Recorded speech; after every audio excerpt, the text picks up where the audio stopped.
The story began with a man telling a boy named Ashto to leave their home and become the Lord of Oberstein. Soon after, in the Oberstein territory of the Big Balog Kingdom, Ashto found that there was nothing around. He decided to search for water and a place to stay. Using a search spell, Ashto discovered a nearby water source. He went to the river and fetched some water. He also needed a place to stay and food, but he had to keep moving since he was close to the river. Just then, he noticed birds freely flying around and small animals on the tree branches. He still couldn't believe he had been told to become the lord of this darn forest. In the biggest kingdom of the continent, Big Balog, Ashto was born as the second son into the Estrella family, the most powerful royal military and noble house. His elder brother Ludger earned fame as the Thunder Emperor, becoming the youngest commander in history. Sherry, his younger sister, quickly rose to become the kingdom's strongest mage after joining the military, showcasing her exceptional ice powers. The family took great pride in Ludger and Sherry, both having strong affinities for electricity and ice, respectively. As for Ashto, he was different. His elemental affinity was nature, unlike his siblings. Despite his efforts in swordsmanship, he remained average.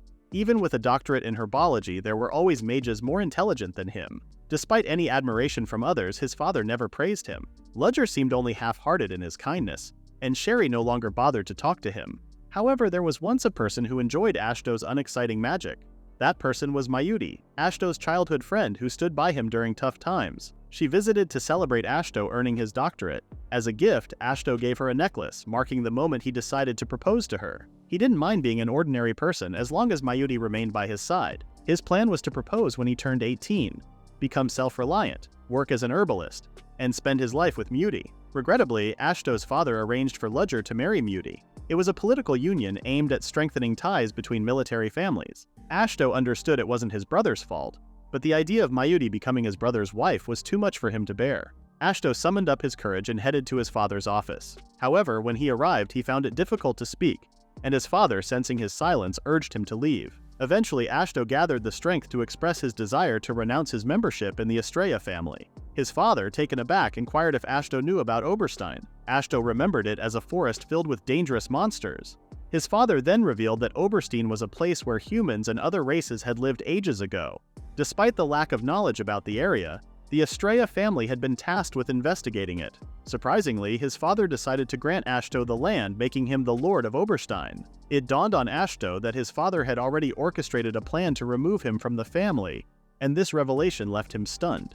And that's how he found our protagonist in the middle of the forest. He chose not to dwell on the past, so he brought his tools to tidy up the area and try some farming. While walking, he discovered a large tree and decided to make it his base. Ashto then chanted a magic spell, and nearby roots began to move. What he created was a tree man.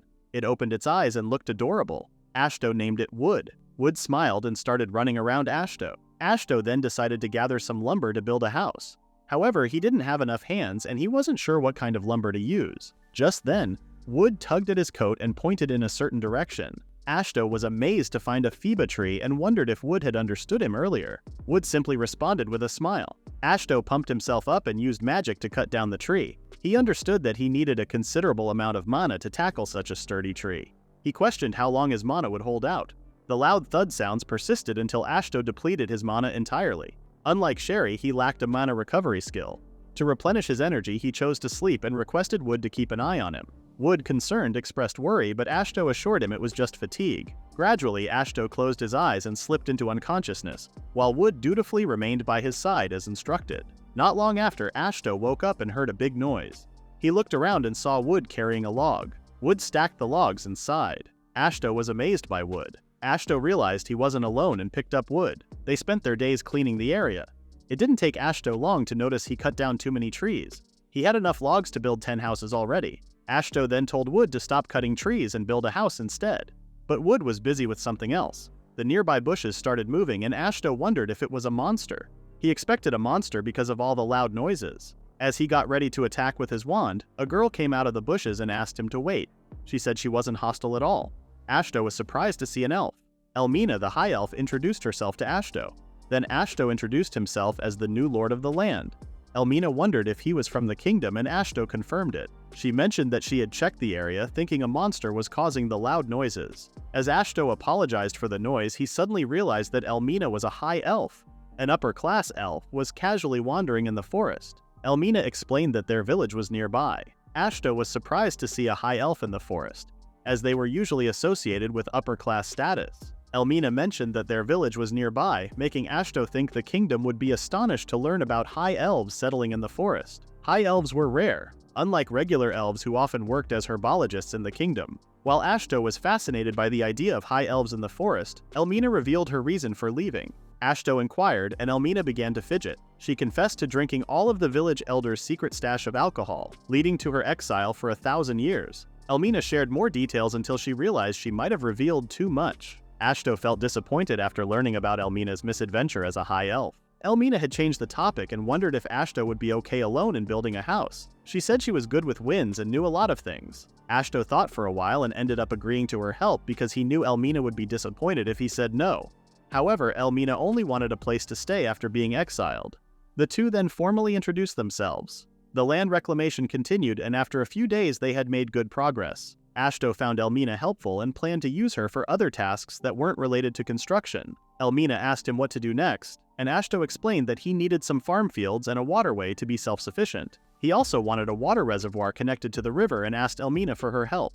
Excitedly, Elmina started digging out the nearby soil, and Ashto was amazed by her magical abilities. Even though Ashto knew about farming and building, his main challenge was the lack of people. He was also running out of food. His stress faded away when he saw Wood's cute appearance, and he hoped to find skilled craftsmen. Before long, Ashto heard Elmina asking for help. Curious about what was happening, he was surprised to find heavily injured dwarves. Rushing to them, the dwarf in front requested medicine since they were attacked by a stray monster. Ashto invited them to his place and asked Elmina to fetch some water. In a treehouse, Ashto examined the wounds and planned to clean them thoroughly, hoping there was no poison. He explained that he was an herbologist. When the dwarf questioned why a human herbologist was in the deep forest, the query was ignored as Elmina arrived with clean water. Ashto assured them he would save everyone. Over the next few hours, he attended to the dwarves, starting with the severely injured and progressing to the lightly injured. After treating the dwarves, Ashto was thanked by August, who was currently leading the group. Ashto suggested they take a week to rest, relieved that everyone was okay.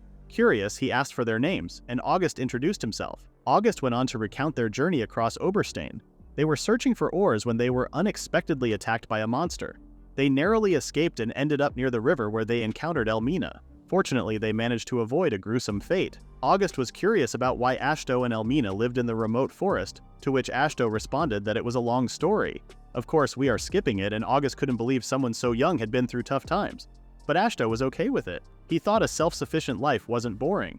He could do things he couldn't in the kingdom. August found Ashto reliable and decided on something. Since Ashto saved their lives, August and the other dwarves would help Ashto in the forest. Ashto was confused. August then planned to build houses and a smithy. He said the elder dwarves would lend their help, and August woke up the others. As Ashto tried to remind him to rest, he realized August mentioned they were elder dwarves, an extremely rare species and ancestors of the current dwarves. Ashto told them to rest for a week, but the dwarves didn't listen. Seeing elder dwarves and a high elf, Ashto was surprised by rare species in the remote forest. He had wished for some help and stopped overthinking when he noticed Wood's cute appearance. He concluded he was lucky. Meanwhile, Ashto's father dealt with paperwork until Ludger and Sherry barged into his office. He wondered what was wrong, and the two just glared at their father. Let's delve into the background of the Estrella family.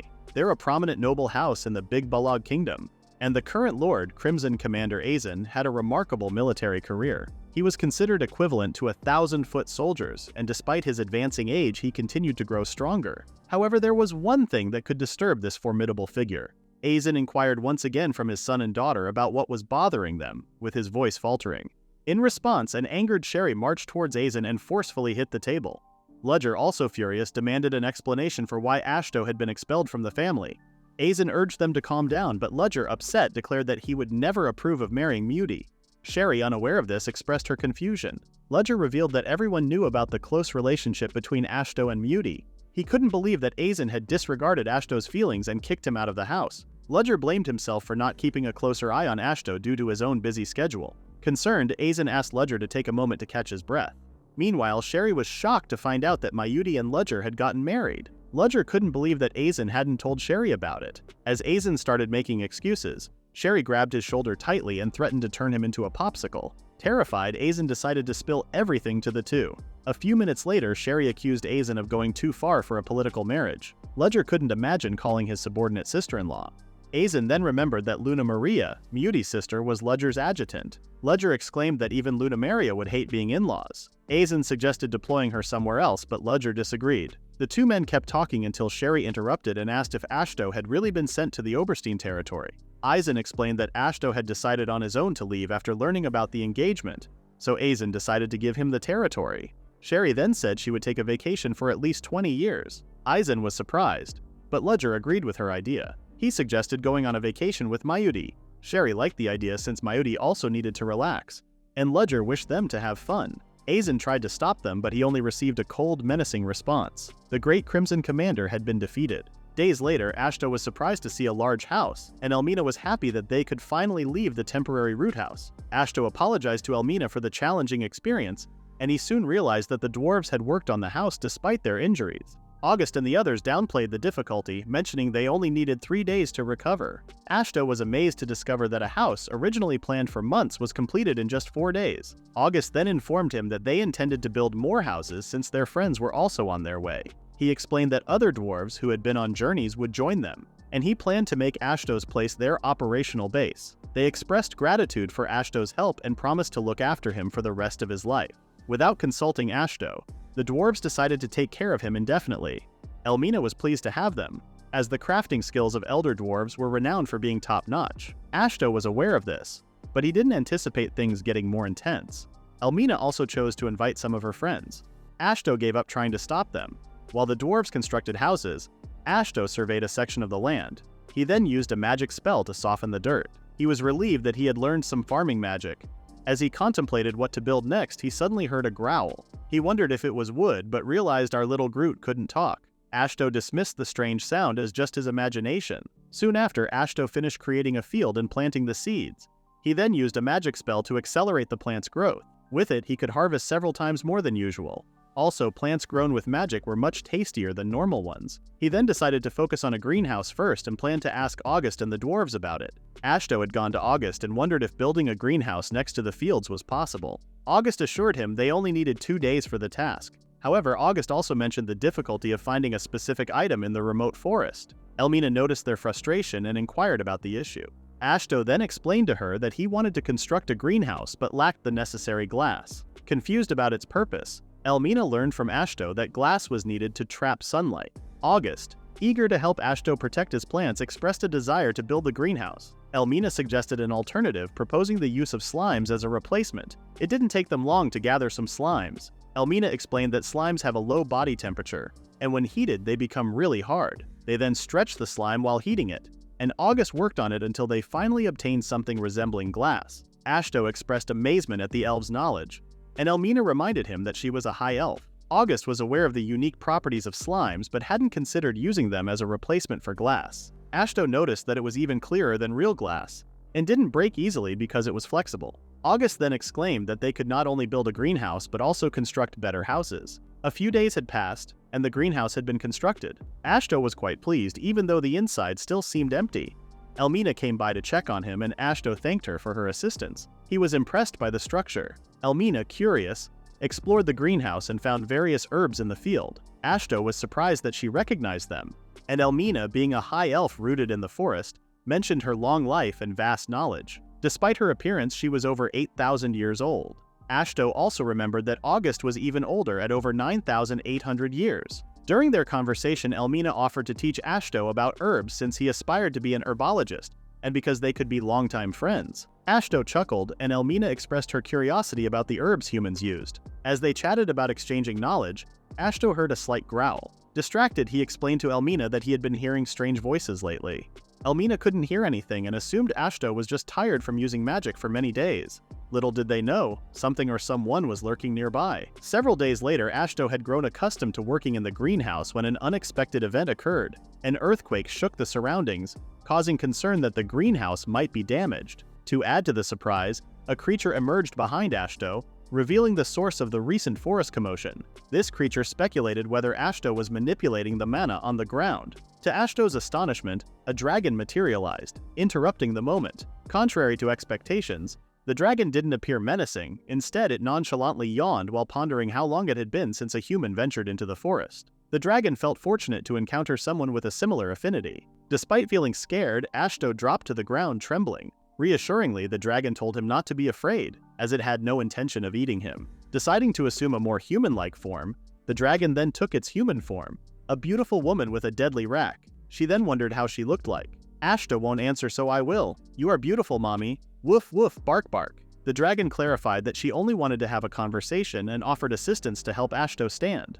Expressing a sudden craving for tea, she left Ashto confused. Ashto had introduced the dragon to the others, and Elmina was surprised to learn that the dragon was the legendary emerald dragon Murcielago. The dragon confirmed this and suggested they call her Shella instead. The High Elf and Elder Dwarf were amazed to encounter someone so rare, but Ashto pointed out that it was even more extraordinary than rare.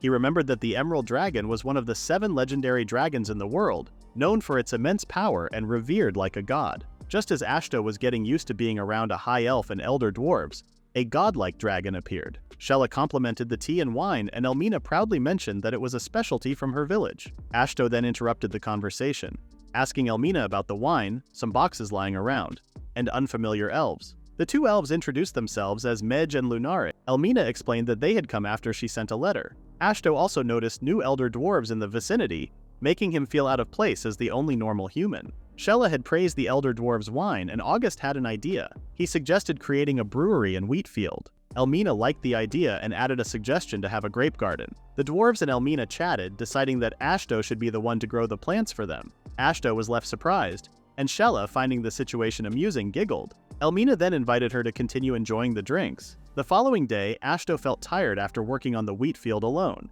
He was grateful that others were building houses and getting food. He also noticed a significant increase in his mana since he came to the forest. Just then, Shella appeared, asking what Ashto was up to. Ashto explained that he was taking a break after using his mana for the wheat field and grape garden. He mentioned having more work to do with the vegetable field and greenhouse. Ashto worked hard on his own, and Shella, seeing his effort, decided to help. She handed him something to eat, making sure he swallowed it.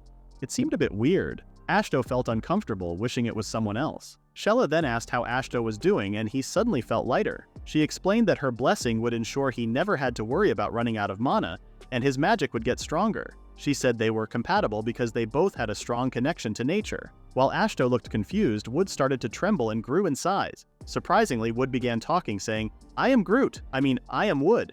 Ashto was surprised and found it amazing. Shella explained that Wood grew because Ashto's magic had also grown. Ashto understood that Wood was happy about his growth and promised to work hard for him. Shella couldn't help but smile at the interaction between the two. She then reminded Ashto to continue working so she could enjoy delicious drinks in the future. Flustered, Ashto thanked her for his unexpected growth. Ashto then checked himself and noticed how his magic overflowed. He assumed he now had more mana than Sherry. Wood wondered if Ashto was happy, and Ashto lifted him up, agreeing that he was happy. However, he was a little scared about how his mana overflowed from his body due to the blessing from one of the legendary dragons. He then asked Wood what would happen to them in the future. The elves discovered that Wood's growth was due to Shella's blessing, leaving them surprised. Elmina became curious about Ashto's activities. He shared that he was testing his mana capacity and cast a growth spell on a grape sapling. The sapling quickly grew as tall as him, but trouble arose as the grape tree kept expanding. Elmina scolded Ashto for overusing magic, and though he tried to stop, the magic kept flowing. Elmina had to intervene by hugging him. The dwarves, drawn by the commotion, arrived and were astonished by the massive tree. They inquired about what had happened. As Ashto marveled at his increased mana pool, Elmina pointed out the blessing. Ashto jokingly wondered about the taste of the grapefruit and decided to try one. However, the tree kept growing, leaving Ashto and Elmina anxious. Ashto eventually exclaimed how delicious the grape was, claiming it surpassed normal grapes. Elmina and the others eagerly tasted the fruit, expressing their delight. Elves and dwarves alike joined in, appreciating the deliciousness of the grapes. August had announced a decision to take a break from work. He expressed the intention to create barrels and a brewery, praising Ashto's skills and hoping to apply them to wheat as well. Elmina then instructed Mage and Lunare to return to the village, gather more saplings, and present the elder with grape samples. She wanted Ashto to make the saplings grow to produce more wine. Ashto pointed out that there were other tasks besides making wine, emphasizing the need to clear the area before establishing a vineyard. He expressed concern about the workload. Elmina asked Mage and Lunare to gather interested helpers from the village, particularly female elves. Despite Ashto's attempt to object, Elmina assured him that everyone would follow his lead. The High Elves enthusiastically embraced the idea, and Ashto's plan to peacefully study medicine in the forest seemed to be falling apart. With little choice, he had to go with the flow. Meanwhile, Aizen was upset upon seeing a discharge notice. It had been 2 months since Ashto left, but the other siblings didn't cause a commotion despite talking nonsense. Sherry then entered his office. Aizen became angry as Sherry's plan for a vacation suddenly turned into a discharge. Sherry told her father to calm down. She explained that she made the request without telling him because Aizen would surely refuse. She said the king himself approved the discharge, and now she was a civilian, free from military duties. Seeing Sherry's sudden actions, Aizen wondered if it was related to Ashto. Sherry revealed that kicking out Ashto was the catalyst. She expressed that she had been thinking a lot about Ashto lately and realized she hadn't enjoyed her youth despite being 17. Sherry mentioned she had been training in magic since childhood but now desired to explore more of the world. She decided to embark on a journey, leaving her father speechless. She also planned to take Mayuri with her. Aizen couldn't help but shout in frustration. He reminded Sherry of her position and title, asking her to stop acting selfishly. Sherry then suggested being kicked out of the house too, claiming she didn't care about the Estrella family name. She expressed anger over Ashto being removed from the family without Aizen informing her and Ludger.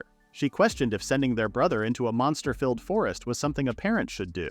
Sherry asked Aizen if Ashto was just an annoyance to him, emphasizing that Ashto was an important family member to her and Ludger.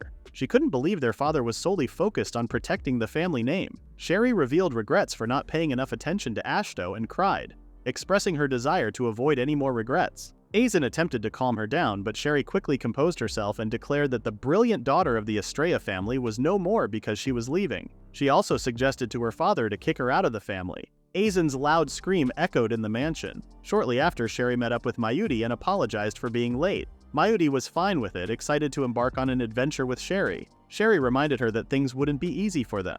Mayuri just wanted to see Ashto again since she missed him. Sherry smiled and wondered where her brother was, as Oberstein is vast and undeveloped. Sherry warned Mayuri about monsters in the area. She apologized for taking too long to settle on a date to leave since her proposal took a while to get approved. However, Mayuri was fine with it since she also needed time to prepare to leave her family for good. Sherry was surprised that Mayuri also left her family. Mayuri claimed it was all thanks to Sherry and Ludger.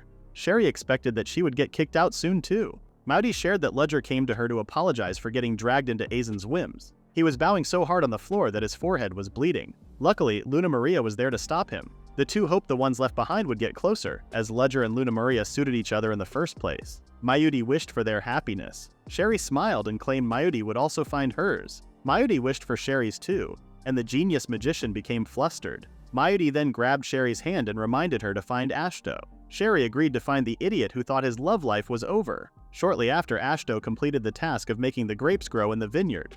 Elmina approached him and informed him about some visitors, dark-skinned people with horns. Ashto wondered if they might be ogres. The man inquired if Ashto was the chief and if he had any medicine to share.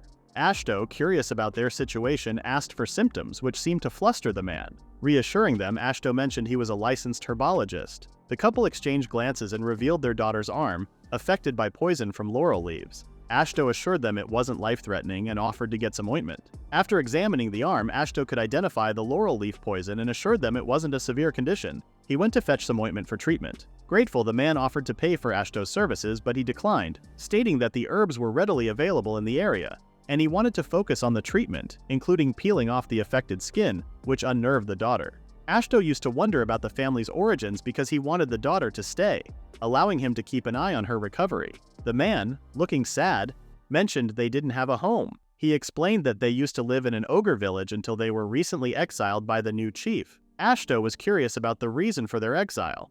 The man revealed that they were demon ogres, a persecuted race among ogres known as the legendary demons' avatars. According to him, one demon ogre's strength equaled that of 100 normal ogres. Ashto was surprised by this revelation but quickly adapted to the idea. Despite their legendary status, the family appeared well-mannered and caring, quite different from what the legends portrayed. Ashto suggested they stay at his place because they had extra houses.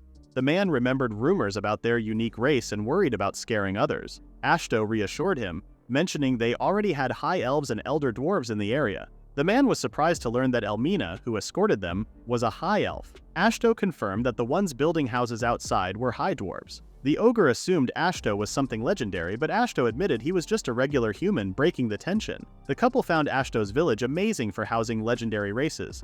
But in Ashto's eyes, the demon ogre family was even more legendary. So the demon ogre family had moved into one of the houses that August had built.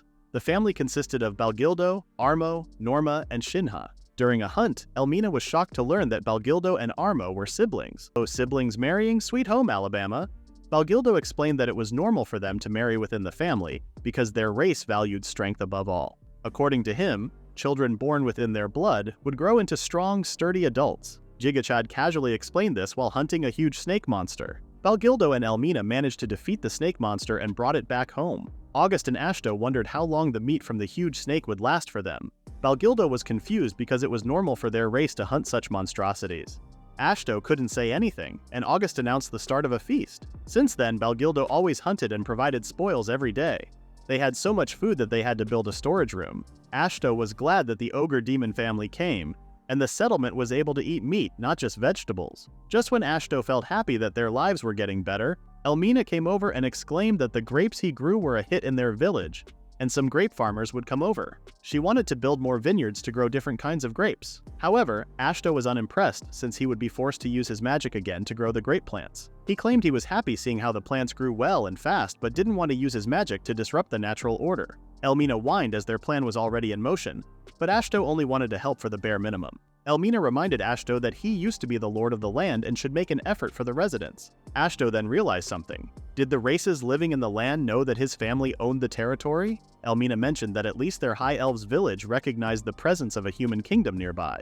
However, she pointed out that the forest originally didn't belong to anyone, and Ashto was the first one to settle in. In her eyes, the land belonged to Ashto and they needed his permission for everything they did on the land. In the end, Elmina still asked for permission to build more vineyards.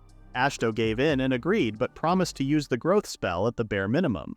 Elmina was happy and relied on Ashto to grow the plants while they built the brewery. She also reminded him that about 10 grape farmers were coming and then left for work. Ashto had been surprised when he suddenly heard about new people arriving. He could only sigh at the news. Shella mentioned how lively Elmina had been, praising her for being a good girl. Ashto agreed and fell silent, only to realize that Shella had entered without him noticing. Shella expressed her liking for Ashto's declaration not to use magic that goes against the natural order. She was pleased that he cared about nature. Curious about the blessing, Ashto asked Shella, but she playfully requested him to drop the formality first. After some teasing, Ashto agreed. Shella assured him not to worry about the blessing she gave him, explaining that they were mentally connected and his magic was being channeled to her. She clarified that his magic wouldn't harm the land or plants, but it was a pleasurable experience for her. Shella, having been pent up for a while, expressed relief that her tension was being released with Ashto's help. She continued to tease him until he backed off, claiming it was all in good fun. Before leaving, Shella encouraged Ashto to use her magic however he wished, and wished him luck. Ashto was left flustered and overwhelmed by the dragon mommy. Shortly after, Ashto attended to Norma's injured arm. Norma expressed her gratitude, hugging Ashto, while Armo thanked him for helping her daughter. Elmina approached and informed Ashto that Mej and Lunare had just returned from the High Elves village, but she mentioned they encountered some problems, leaving Ashto perplexed. Outdoors, Mej greeted Ashto and eagerly shared her excitement about the saplings she had brought back, and her anticipation of enjoying fine wine. However, Ashto seemed preoccupied and was ominously approaching Mej. Although he heard about recruiting more High Elves, he couldn't fathom who the beastfolk in maid outfits were. A representative approached Ashto, claiming that Mej had informed them he would be their new master. 50 beastfolk from the Silver Cat clan were set to work in Ashto's settlement, serving him as their lord. Ashto found himself in a state of confusion, and all the Silver Cats bowed before him. Mej had explained that the people from the Silver Cat clan belong to a rare race that becomes 100 times stronger than a normal feline clan when they have a human to serve. Without a master, they could only use a fraction of their powers, making them weaker than even the feeblest feline clan. If their master died, they would become mentally exhausted, making them vulnerable to other beastfolk and monsters.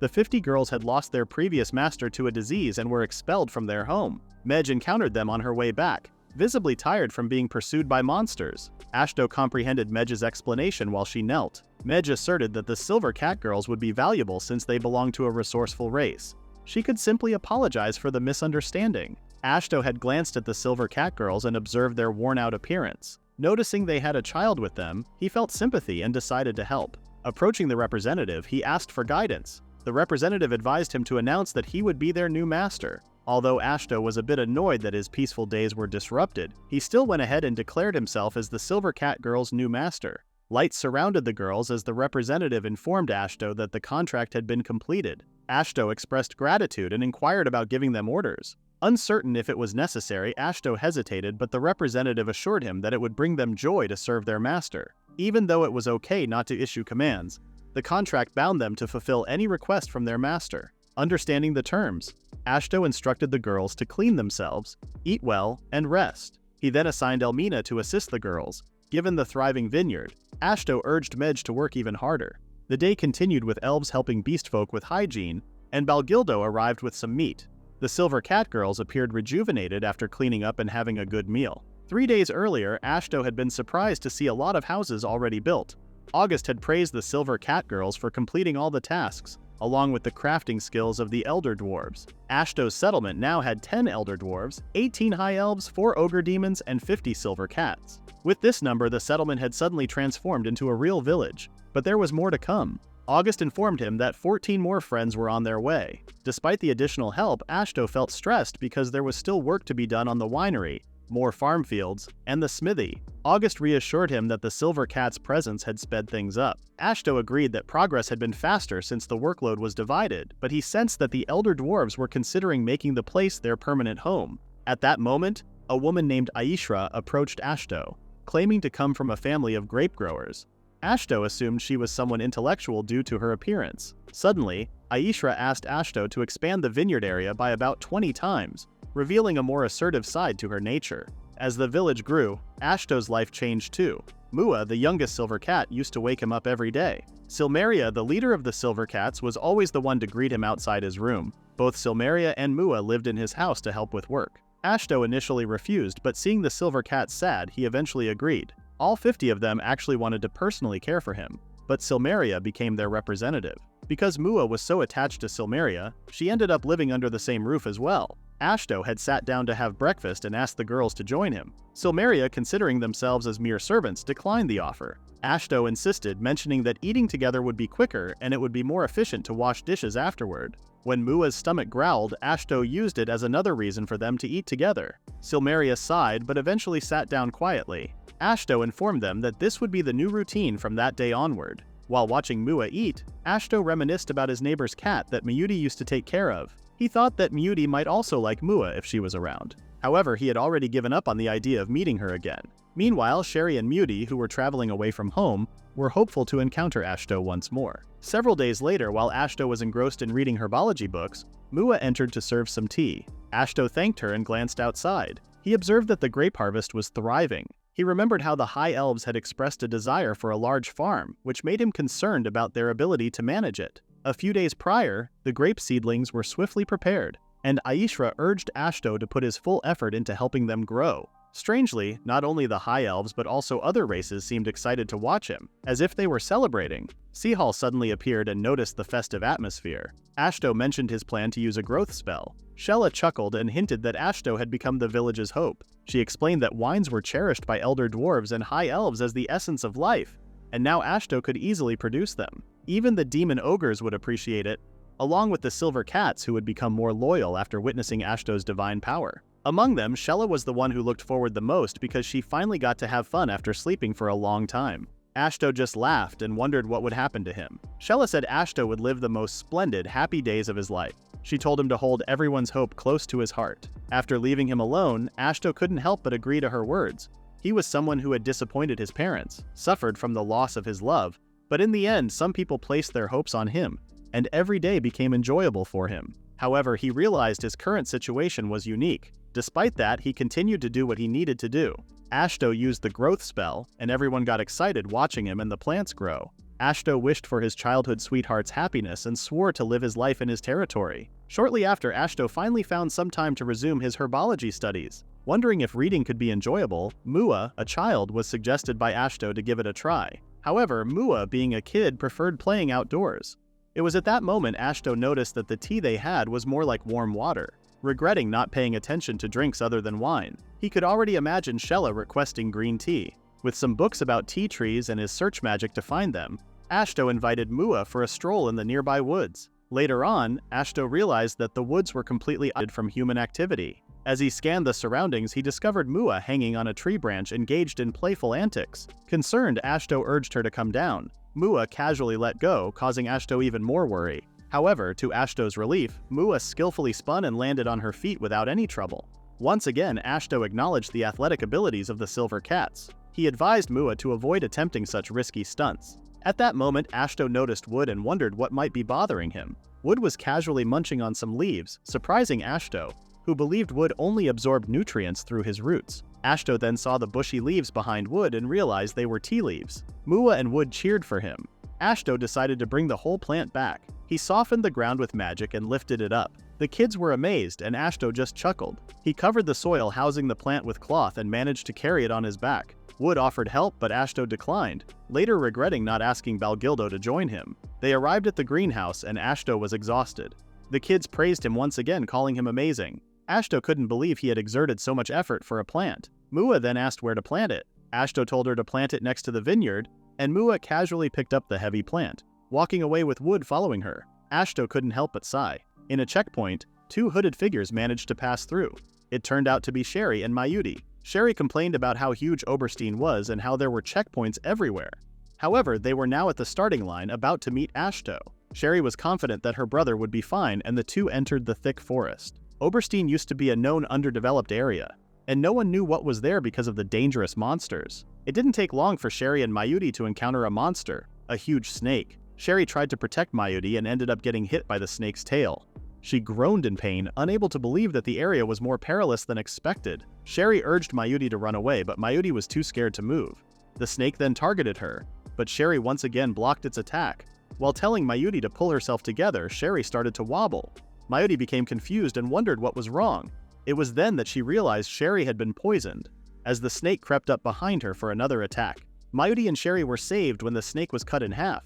Mayuri glanced back and saw the demon ogre family. Balgildo seemed puzzled to encounter humans, and Shinha noticed one of them was injured. Mayuri recognized their ogre-like features, though they appeared larger than she had heard. Balgildo then inquired if the snake had poisoned Sherry and asked if Mayuri could neutralize it. When Mayuri shook her head, Balgildo suggested they go to their village because their chief was a skilled herbologist. He then asked Armo and Norma to carry Mayuri and Sherry since they were women. Shinha was told to carry the snake's head. Armo reassured Mayuri, saying they would be fine, and Norma easily carried Sherry. Everyone hurried back to the village, and Mayuri was surprised to find a village with elves, dwarves, and silver cats. Armo led them to the chief's house, and Norma assured them that Sherry would be okay. Mayuri pictured the village chief as an elderly elf or beast folk. Little did she know it was actually her sweetheart. Norma burst into the house, saying someone had been hurt. Silmeria scolded her for not knocking, and Norma said sorry, then went to find their chief. Silmeria said the chief was in the greenhouse and wondered who was hurt. Armo came in carrying Sherry, and Silmeria told them to take her to the examination room. Norma went to get the chief. In another room, Sherry sweated and groaned from pain, making Mayuri worried. She told Silmeria that Sherry was poisoned by a snake. Silmeria said they might need the snake to make medicine. Norma said she'd ask her husband to bring back the snake's remains. At that moment, Norma came back with their leader, who was advising her not to pull him so hard. Mayuri easily recognized the familiar voice. She checked the entrance, and the two friends finally reunited. Announcement: the ship kept sailing. On board, everyone. Surprised, Ashto wondered why Mayuri was in his village, but quickly noticed the unconscious Sherry lying on the bed. Mayuri confirmed they had been attacked by a poisonous snake. Silmeria mentioned that Armo would return with the snake's remains, and Ashto asked Silmeria to get some hot water ready. Ashto had numerous questions in his mind, but he knew he had to prioritize saving his sister first. With Silmeria's help, Ashto took care of Sherry gently. After some treatment, he assured Sherry would recover soon. Ashto then asked Silmeria to prepare a room for Mayuri, and the maid left them. Ashto and Mayuri sat quietly for a moment until they realized time had passed. Awkward silence filled the room again.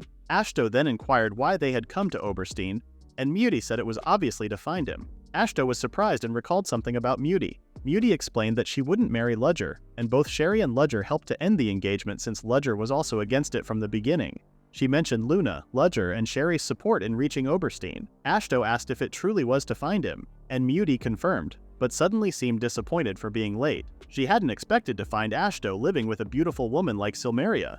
Feeling there was no longer a place for her to enter Ashto's life, Ashto became flustered and clarified that Silmeria was his housekeeper. Mayuri questioned if he was telling the truth, and Ashto affirmed that he didn't have a lover. The two fell silent again and kept exchanging smiles and glances. Mayuri then wondered about Ashto's life in Oberstein, and he mentioned it would be a long story. Mayuri expressed interest in hearing it, as she had much to share with him too.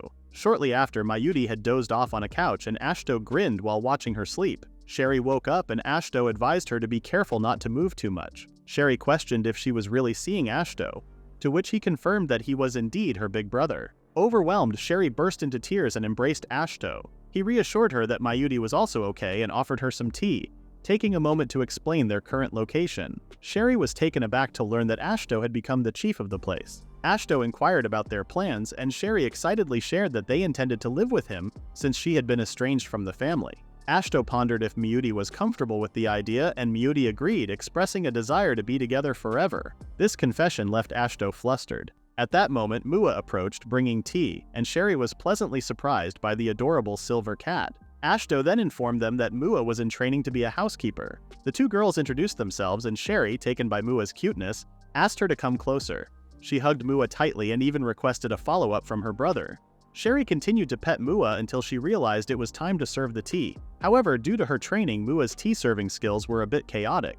Ashto expressed gratitude, and Silmeria came over to check on them. Ashto introduced Sherry and Mayuri to Silmeria, expressing hope that they would get along. Silmeria then introduced herself and offered to show Mayuri to her. Sherry had been curious about her brother's activities. Ashton explained that he had been documenting all the patients he had treated, and had just finished noting down Sherry's medical records. He smiled and mentioned how Sherry had gained some weight. Sherry wondered if he was implying she was getting fat. Ashton reassured her, saying that Sherry and Ludger behaved differently at the manor, and it had been a while since Sherry affectionately called him brother. Since Sherry became a commander and a superstar like Ludger, she had little time to spend at home. Ashton could only recall exchanging greetings with her when he increased his affinity. He was genuinely surprised when Sherry visited and claimed to be living with him. Sherry then said loudly that Ashto was to blame too. She admitted that both she and Ludger were too caught up with work, but they were genuinely concerned about Ashto.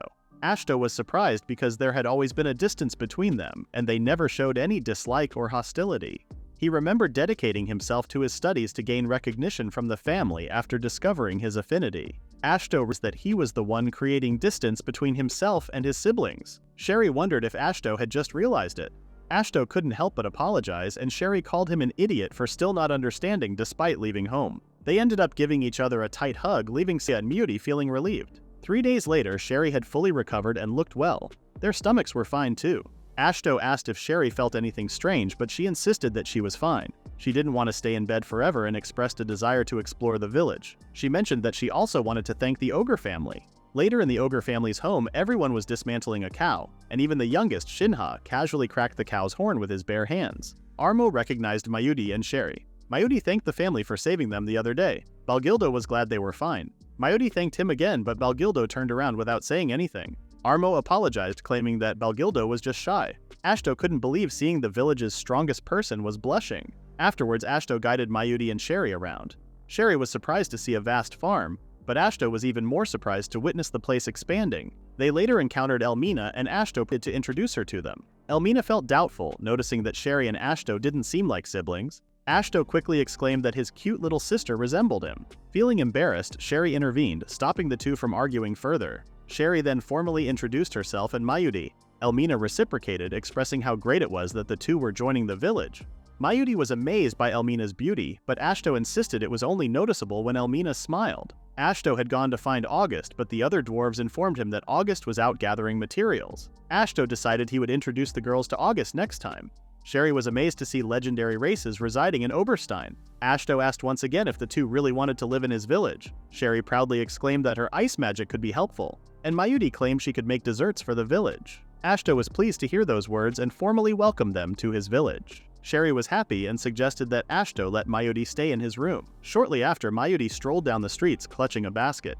She bumped into Sherry and the rest, sharing some snacks. She joined them upon learning about the storage expansion, remembering Sherry's request for her ice magic. After the encounter, Mayuri wore a wistful smile. A month had passed since she settled in the village. Mayuri pondered how she could repay the kindness of those who assisted her. Her magical abilities didn't match up to Sherry's, and lacking proper equipment, she couldn't whip up elaborate snacks. At that moment, Mua approached with a cup of tea.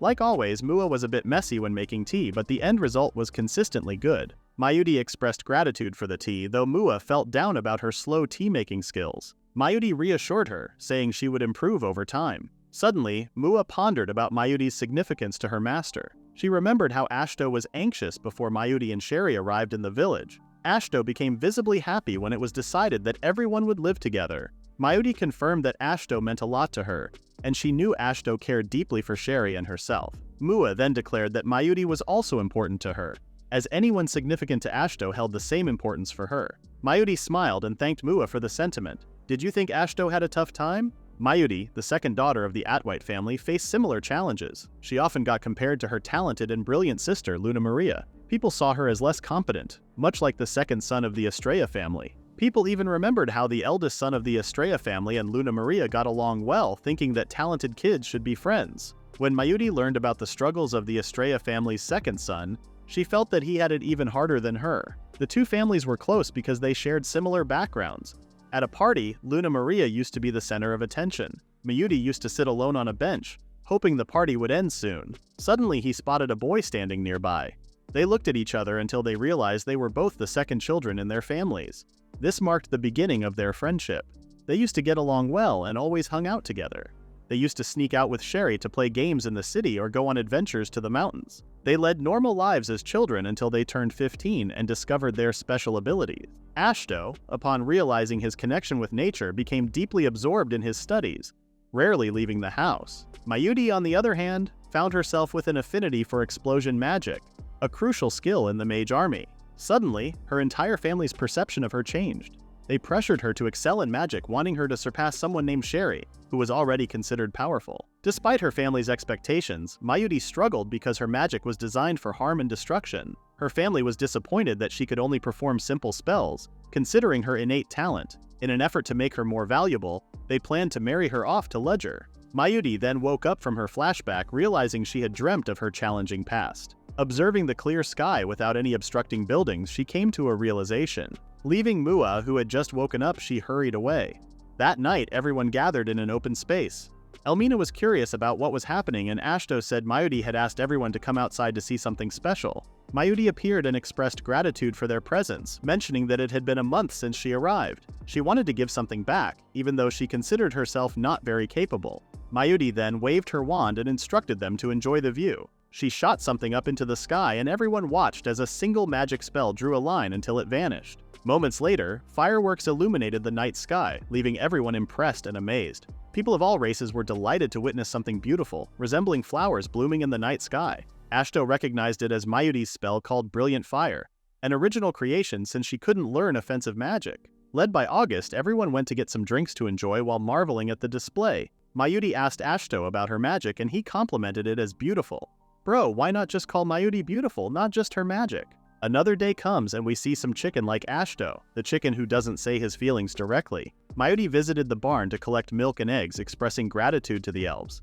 In return, the elves were thankful too, enjoying the delicious snacks Mayuri shared. Even Shinha and Norma began requesting different kinds of treats. It had been 2 months since Mayuri and Sherry arrived. Sherry used her ice magic on every home's refrigerator, allowing everyone to store frozen food. The cool drinks she created became a favorite for everyone. Meanwhile, Mayuri consistently baked goods and shared them with all. With Silmeria and Mua, Ashto's house became more vibrant with the addition of Sherry and Mayuri.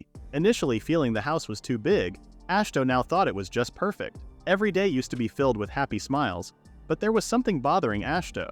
One night he headed to the basement, pondering whether whiskey would pair well with wine. Complaining that everyone drank too much, Ashto caught the attention of Silmeria, who wondered what was bothering him. Ashto explained he was thinking of conducting an experiment. Ashto pointed out the shortage of alcohol for everyone, and Silmeria agreed, having heard the same from the dwarves and elves. The village's homemade alcohol wasn't ready yet, prompting Ashto to contemplate using his growth magic to expedite the maturation process. He decided to start with his personal barrels, and Silmeria supported his idea. She questioned Ashto about his discreet behavior, and he replied that he didn't want to attract a crowd and wasn't sure if it would even work. Silmeria observed Ashto as he waved his wand and cast the growth spell on one of the barrels. The basement filled with light, and the barrel began to shake. The shaking intensified, and Ashto realized that the wood of the barrel was also growing. After stopping it, they assumed the wine had matured for about 10 years. Silmeria came over with a wine glass. Ashto then opened the barrel's cork, and a sweet, tangy smell covered the area. Ashto and Silmeria were flustered, and they could see that the quality was better than any wine they had before. Ashto then drank the wine, and his eyes widened. He couldn't really describe it in words, but it was good. Silmeria then tried it, and her whole body jolted. Ashto concluded that the experiment was successful. After that, Ashto decided to use the growth spell on all wine stored in the whole village. Elmina was impressed and claimed that she should hurry up with her plans. Ashto wondered what plans, but Elmina kept it as a secret from him. Looks like the dwarves were also getting excited. Several days later, the village had new visitors called the Demon Hounds. Ashto came over to introduce himself along with Balgildo and Sherry as his bodyguards. Sherry claimed the hound dogs should have been extinct a long time ago, and Balgildo confirmed that he hasn't seen them before. The Demon Hound's representative had approached Ashto and requested shelter for his group upon hearing rumors about Ashto's village being a home to various races. He went on to explain that their village had been struck by a plague, leaving only a few survivors who started wandering. Ashto inquired why they believed his village welcomed rare species. The Demon Hound clarified that there was a rumor about a human gathering rare creatures to build a village and develop the land, and Sherry thought it matched Ashto's village description. Sherry then asked Ashto to allow the Demon Hounds to take refuge in the village. Ashto agreed, emphasizing that they should share responsibilities like everyone else. The Demon Hound proudly mentioned that the men excelled in hunting, while the women were skilled at sewing. After Ashto heard the news, he decided to appoint Balgildo to lead the men, and Sherry to take care of the women. While considering asking the dwarves to build more houses, Ashto spotted a child among the Daon Hounds. It turned out to be Liara, who someone claimed was unique. Typically, Daon Hounds give birth to 3 kids, but Liara was a rare case, born alone. Sadly, her parents had succumbed to the plague. Mua then noticed that Liara had an injured foot and suggested that Ashto could heal her immediately. Ashto requested the Daon Hounds to entrust Liara to their care while they were given a tour of the village. In the treatment room, Ashto noticed that Lara had symptoms similar to Norma's before, but Lara's condition was much worse. Ashto advised her to rest for a few days to recover. Lara seemed anxious, but Ashto assured her that she would heal. Ashto then asked Muti to keep an eye on Lara while he would ask permission from the Demon Hounds to let her stay for a few days. Muti silently watched over the frightened Lara. Suddenly, Mua approached Lara and asked about the origin of the Demon Hounds. Madi tried to intervene, but Mua persisted in talking to Lara. Mua shared that she and her mother, who were from outside the forest, had a tough life after their previous master died. However, everything changed for the better when they met Ashto. Mua described how everyone in their group was always smiling and having fun every day. She assured Lara that she would soon experience the same joy. Lara expressed her concern about not having siblings to talk to. Unlike everyone else, Mua suggested that Lara talk to her instead, promising to play with her once she got better. Muti smiled, observing the budding friendship between the two girls. Shortly after, cotton had become a prevalent material in the village for the Demon Hound women to use in fabric workshops. They crafted clothes for the residents, while the Demon Hound men, including Balgildo, participated in hunts. The village, originally centered around a massive tree, started expanding. Ashto was astonished to encounter sheep nearly the size of a house. A Demon Hound explained that these were king sheep, known for producing the best wool. Ashto was pleased to see them, though Balgildo claimed to have brought them back in response to Ashto's request for wool. However, Ashto had not anticipated such monstrous creatures. Balgildo reassured him that the king sheep were trained. Eventually, Ashto approached the elder dwarves and requested the creation of a large ranch to house the king sheep. In the greenhouse, Ashto examined the plants he grew and sensed something missing. He thought about it until he noticed Shella behind him. Shella, seeing Ashto troubled, offered to show him some interesting plants. Though Ashto feared the worst, Shella assured him not to worry and presented 3 types of saplings. She recommended growing them in the greenhouse, assuring Ashto that he'd like them. Before he could ask how to grow them, the mommy dragon disappeared from sight. A few days later, Ashto planted the tall sapling in a separate soil bed, and the 2 smaller ones in a pot. The appearances of the 2 smaller plants seemed eerie to him. The tall one looked normal, but the leaves were unfamiliar. Worried that his growth spell might turn it into something strange, Ashto hesitated. Eventually, curiosity won over fear, and he decided to grow the sapling cautiously. It transformed into a tree with pink flowers, emitting a pleasant fragrance. Ashto enjoyed watching the flowers bloom, and excitedly continued using his magic. Eventually, he realized the plant had fully grown, bearing fruit. As Ashto wondered if the fruits were like peaches, Shella appeared, acting surprised that the sapling was already fully grown. Ashto asked about the tree, and Shella said it was a celestial peach tree. Ashto had some knowledge about it, and Shella confirmed it was the legendary fruit created by mages long ago. Shella got the sapling a long time back when mages were called celestials. She mentioned that the fruits could be turned into delicious wine by soaking them in water overnight. Shella assured Ashto that the fruits were edible as they were, and suggested harvesting them. Ashto then picked some fruits and immediately soaked some in a jar of water. Shella got excited for the next day and suggested they eat the fruits. She told Ashto to cut them like normal fruits and prepare a serving. Shella fed Ashto, but he insisted that Shella should try them first since the sapling came from her. Shella insisted it was Ashto who grew it and practically forced a sliced fruit into his mouth. She asked for his feedback, and Ashto could feel the juicy, sweet nectar filling his mouth. He said it was really good, and Shella was pleased. Shella then revealed that the tree in the greenhouse was the only one of its kind in the world, shocking Ashto. She also suggested feeding Wood with the celestial peach tree's leaves, claiming that something good would happen. Ashto looked at the jar with water and peaches again, imagining everyone happily sipping cups of it. The following day the jars were opened and everyone eagerly looked on. Elmina and August questioned whether the liquid inside was truly wine made from the new peach tree. Ashto took a sip, and his expression said it all. It tasted fantastic. Elmina and August eagerly vied for the next taste. Ashto, pleased with the flavor, shared it with everyone.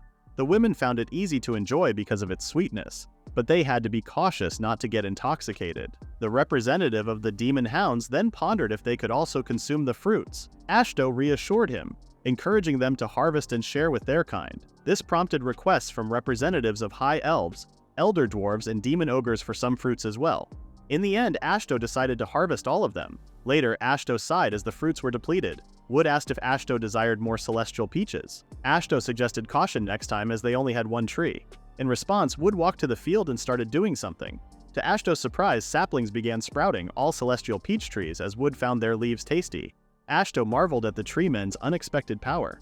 Shella entered and was surprised to find that Wood had duplicated numerous celestial peach trees. She felt proud seeing Wood's growth, and Ashto wondered if it was all because of the magic he borrowed from Shella. Shella giggled, realizing that Ashto was giving away all the fruit. Ashto argued that there was no point in keeping them for himself. Curious about Shella's visit, Ashto asked, and she mentioned checking on the other saplings. Ashto had forgotten about the other two and wondered what they were, but Shella couldn't recall. She assured him they were not poisonous and suggested using his magic to find out. Ashto decided to use his growth magic on the two saplings. They glowed for a while, but nothing happened.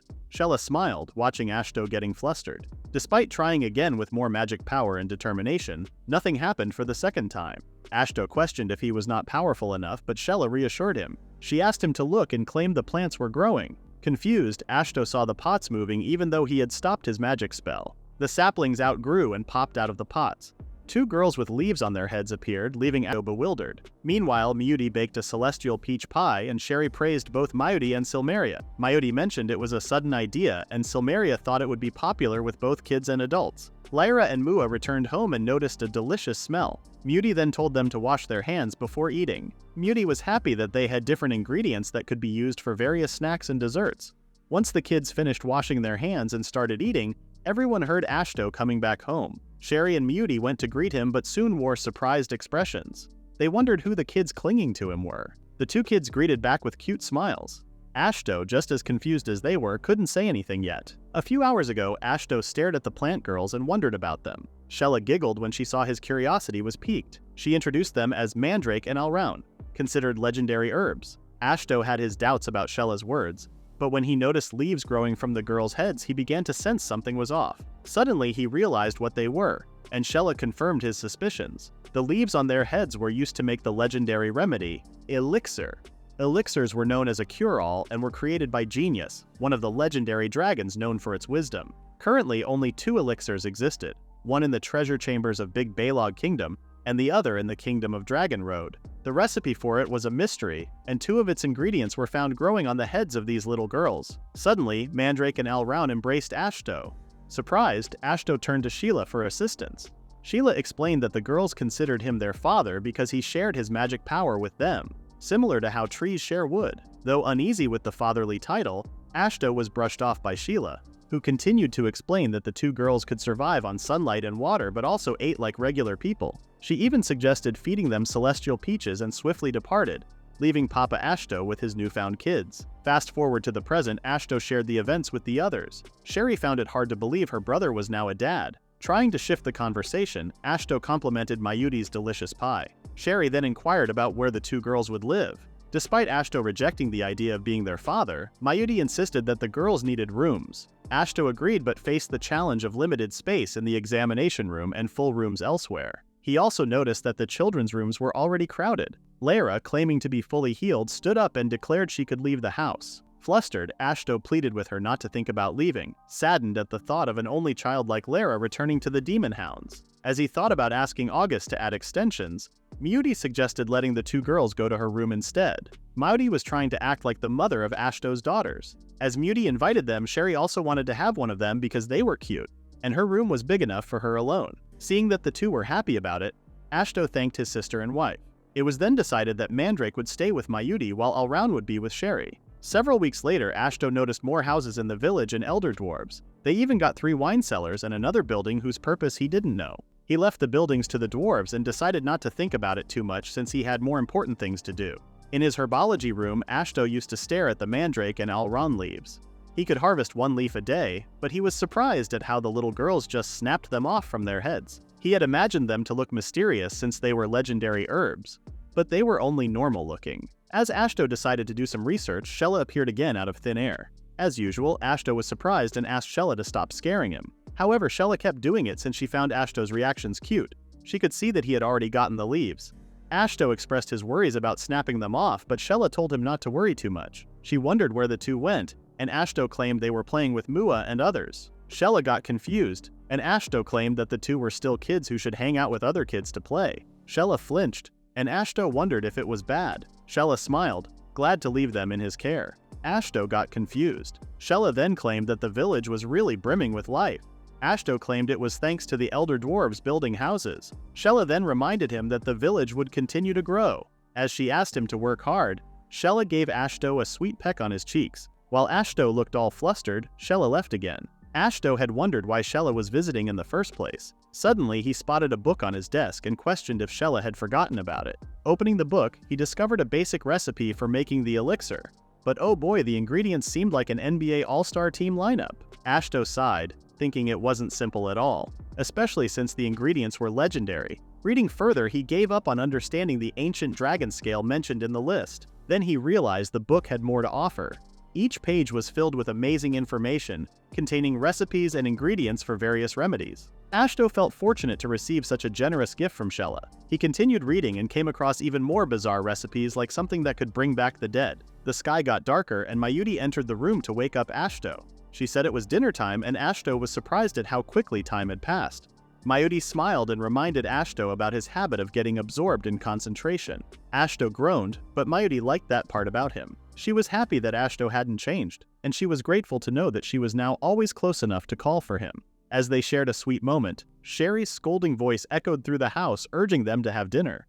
The two quickly went to the dinner area. Shortly after, Ashto discovered the plant kids lounging on the Sheep King's wool, having not found them in the greenhouse. Feeling envious of their cozy spot, he continued his search and noticed that the houses had grown larger. It had been a while since he ventured outside, engrossed in the book left by Shella. Ashto then observed the demon ogre family heading off to work. He greeted them and wondered if they were going hunting. Balgildo confirmed they were checking traps. Ashto belatedly realized Balgildo loomed large beside him.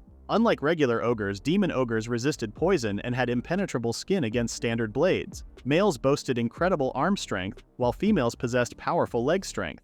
Due to these abilities, they were known as the Kins of the Demon King, and faced ostracism from others. However, in Ashto's village, the family used to be an important hunting family, and everyone already knew them. Shinha then came out and proudly displayed the axe he had recently inherited from Balgildo. Norma started teasing her brother, but Shinha insisted that Norma was also excited about inheriting Armo's dual knives. The two argued, and Norma suggested that Ashto join their hunt. Armo told his daughter not to bother the mayor. Norma then playfully claimed that mushrooms would grow on Ashto's head since he rarely went outside his house. Ashto felt depressed at the thought of Norma seeing him as a shut-in. Everyone then went out to the forest and Ashto wondered where they were.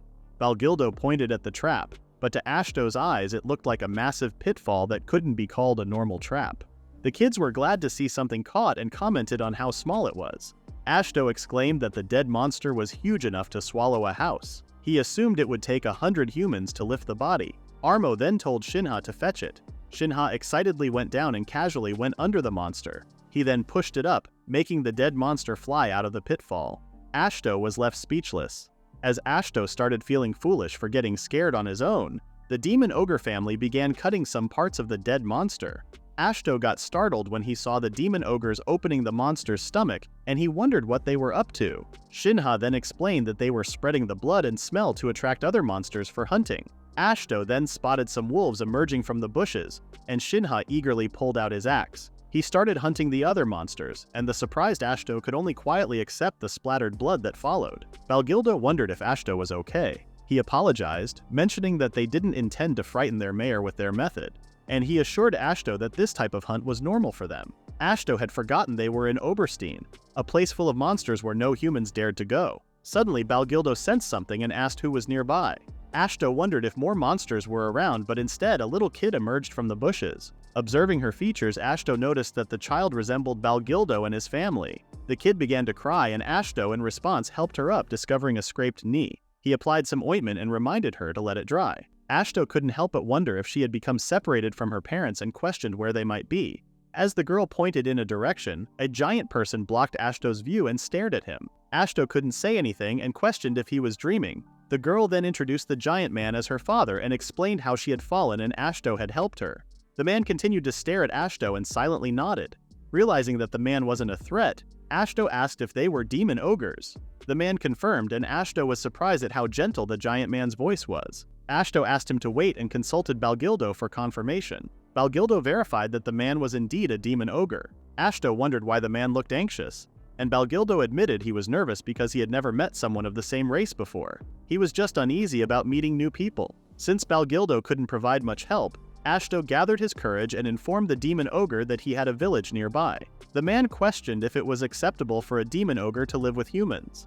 Ashto assured him that they even had other legendary races in the village. The man took a moment and mentioned he had a family, to which Ashto agreed to welcome them. Ashto had introduced himself and Balgildo's family. The little girl introduced herself along with her huge father named Diamdo. Ashto found it challenging to get used to the immense quietness of Diamdo. Suddenly, two more demon ogres appeared, Diamdo's son Kirinji and his wife Nima. Ashto then instructed them to follow him to their village. On the way to the village, it was awkward and silent. Ashto tried to break the ice by discussing their assistance in carrying the spoils and the village's wine, but Diamdo responded with short answers. He also attempted to engage Kirinji and Shinha in conversation, but only Shinha replied briefly. The awkwardness made Ashto feel disheartened. Diamdo wondered why Shinha called him mayor, and Ashto confirmed that he had become one. Diamdo realized that Ashto was the person in the rumors gathering rare races. Ashto was curious about the origin of the rumor. Diamdo didn't expect Ashto's village to have demon ogres as well. Ashto then inquired about Diamdo's family, and Diamdo quickly affirmed that they were exiled, just like Balgildo's family. Ashto suggested relocating Diamdo's family to his village since they had plenty of spare houses, and Balgildo's family was already there. Diamdo felt a bit nervous as they had never met other demon ogres before. Ashto advised him to speak normally. Ashto felt happy that Isla seemed friendly. He decided to create a chance for the two families to connect. Ashto brought Isla to Norma and introduced them, encouraging Norma to be friends with Isla. Norma admitted feeling nervous, but Ashto reminded her of how she made friends with Mua and Lyra. Isla then introduced herself, and despite feeling a bit awkward, Norma did the same. Later, Ashto shared the situation with Diamdo, emphasizing how even small things could turn into opportunities. He suggested that Diamdo invite Balgildo for a drink, thinking their families could get along. Diamdo agreed with a smile, saying he would give it a try. However, things took an unexpected turn. Instead of a friendly conversation, Ashto witnessed the two demon ogre fathers punching each other as if they were in a boxing match. Several hours before the clash between the two ogre dads, Ashto told Diamdo that Balgildo would attend the ogre clan's friendship ceremony with the newcomers. Diamdo didn't mind at all, and Ashto was glad that the two would get along. It was a ritual to form friendship between the two demon ogre families, but Ashto couldn't believe others were also watching. Elmina then appeared, calling Ashto a shut-in. Ashto denied the nickname, but Elmina reminded him how long he had been cooped up in his house. She mentioned the last time they talked was about the brewery. She then asked what was happening, and Ashto told her about the friendship ritual. Elmina got excited and understood why others wanted to watch since it was a ritual between two demon ogres. Seeing how excited Elmina was, Ashto wondered what kind of ritual it was. The two demon ogre dads then stepped forward and faced each other. Ashto asked what happens during the ritual, and Elmina simply explained that the two fight. Just then, Balgildo and Diamdo punched each other, and the impact was strong. Ashto was shocked by this event. Both the demon ogres took the punches well but still bled. They then stepped away from each other. Balgildo shared that he hadn't bled since he was a child, and Daimdo said the same. The two then grabbed each other's hands and started a strength competition. They screamed loudly like beasts, and Ashto just stood there watching this strange ritual. After some time and some drops of blood, the two demon ogres made peace. Balgildo then invited Daimdo for some beer, and Daimdo agreed. Balgildo's words started a party in the village. Norm and Isla became friends immediately. Nima and Armo also went through their own friendship ritual and became close. Shinha and Kirinji became sworn brothers after Kirinji shared a gruesome story about being eaten by a dragon but escaping after messing up its insides. A few days later, the demon hound told Ashto that a new building had been built. Ashto thought it was the one that had been taking a long time to complete. The demon hound said everyone would celebrate its completion, which was why he hurried to process the recent prey. He exclaimed there had been a lot to handle since Daimdo and his family joined the village. Ashto agreed, as the two demon ogre families always hunted as if they were competing with each other. The demon hound suggested expanding the food storage facilities, and Ashto decided to ask the dwarves later. Ashto then checked out the new building and realized it looked like a noble's manor. Elmina then appeared, and Ashto wondered if it was another brewery. Elmina said the brewery was next to the storage facility, and they were already building a fourth one. August appeared and wondered if Ashto didn't really know anything. Another dwarf asked August to blame Ashto for staying in his room all the time. August proudly claimed that the new building was the dwarves' hard work. He presented it as the village bathhouse. Ashto was surprised and remembered that they used to clean themselves with buckets of hot water. He was amazed because even the royal capital didn't have a huge bathhouse like the one in front of him. August told Ashto that they would start the celebration. He then ordered something to be brought over. There were 3 signs: female bath, male bath, and mayor's bath. Ashto wondered about the third one, and Elmina explained that it was his own private bath. The middle one was his alone. August then asked Ashto to put up the signs as the mayor. Confused, Ashto tried to discuss the mayor's bath first, but everyone kept pushing him to start the celebration. Ashto sighed. He wanted to interact with others more and didn't want to be treated specially. In the end, he hung up the signs, and Elmina announced that the village bathhouse was now officially open for everyone to use. She then told Ashto to enjoy his bath, and Ashto felt disappointed that he was alone. Ashto soon entered the mayor's bath and noticed that it was not designed for just one person as he had expected. He saw that the interiors were grander compared to a noble's manor. After washing himself, Ashto dipped into the bath and let out a huge sigh. His exhaustion melted away, and he realized that he would not return to a life without baths and using towels to wipe himself. It was all thanks to everyone that life in the village had improved, and Ashto decided to thank them later. Ashto felt like he needed to do more mayor-like things after recalling that he had been a shut-in for a while. He exclaimed how good it felt to take a bath, and Shella agreed. Ashto then paused for a moment and exclaimed that Shella should not be in his bath. However, Shella did not listen as she was enjoying the bath. Ashto then tried to get out as he felt embarrassed sharing a bath with a dragon. Shella then asked him not to panic, assuring him she wouldn't do anything mean. She asked for a chat, and Ashto sat back down, facing the other way. She asked if Ashto had already read the book she left. She told him to use it however he wanted. She shared that the book was made from a part of her body and recorded all the wisdom and knowledge stored in her mind. She giggled and called it Murcielago's Grimoire, the book that holds the knowledge of the Emerald Dragon. Ashto then realized why the book had endless pages. He asked if Shella was sure about leaving the book to him, and Shella confirmed that she gave it to Ashto on purpose. She asked him to put it to good use. Ashto thanked her, but Shella had already disappeared like the wind as usual.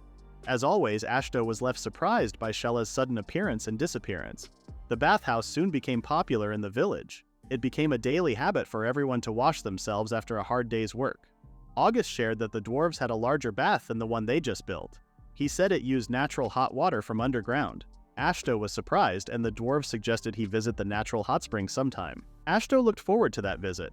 The next day, they quickly expanded their fields. Since everyone loved ale after a bath, Ashto asked Wood to grow more hops and wheat. After some preparations, Ashto used his skill to quickly grow the plants. They even built a new storage room for the ale, which turned out bigger than Ashto expected. With Sherry's ice magic, everyone enjoyed freezing cold ale. Elmina was happy that Ashto was being proactive and cooperative for once. Ashto claimed it was thanks to the bath they made and that it would be bad for him to stay indoors all the time. Elmina doubted his words but left Ashto to take a dip in the bath after drinking ale. Ashto corrected her, saying she should bathe before drinking. The baths were a major hit with the villagers. Soon after, Elmina suggested a cultural exchange with the village of High Elves. She said it was about time, but Ashto was surprised by the sudden idea because he knew Elmina had been kicked out of the village after drinking the village chief's secret stash of alcohol. Elmina said she wanted to apologize by sharing some of their alcohol. She also wanted to use the chance to mingle and trade with them. She had been planning it for some time since Ashto's village produced good alcohol, as well as utensils and furniture made by the dwarves. She suggested using those things to trade with other villages and races in the forest. She said the High Elves village would be their first step. Since the alcohol they made tasted amazing, Elmina also offered some celestial peach wine to her grandfather. She asked Ashto for permission to visit the High Elves village. Ashto remembered that they had stocked more than enough resources. He asked how far the place was, and Elmina confirmed it would take a week of walking.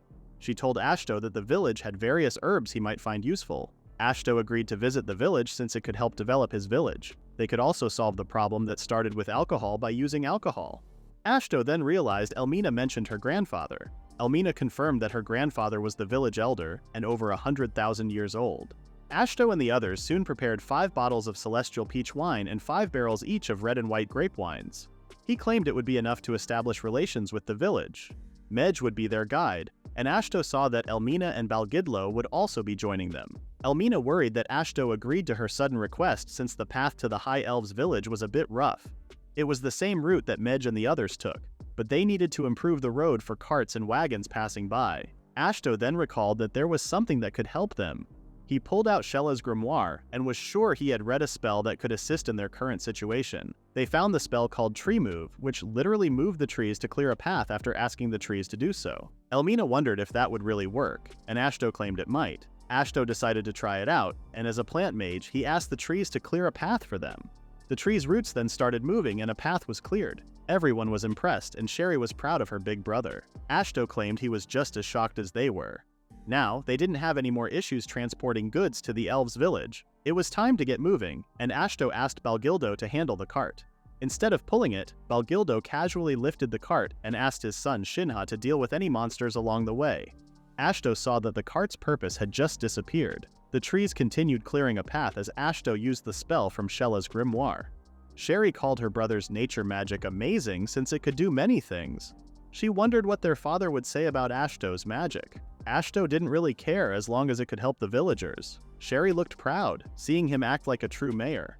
Ashto asked her not to tease him further. Sherry then asked to read Shella's grimoire and Ashto gave her permission. Sherry received the book and was amazed to find it was from the Emerald Dragon. However, she began cursing because she couldn't open the grimoire. She used all her strength, but it wouldn't budge.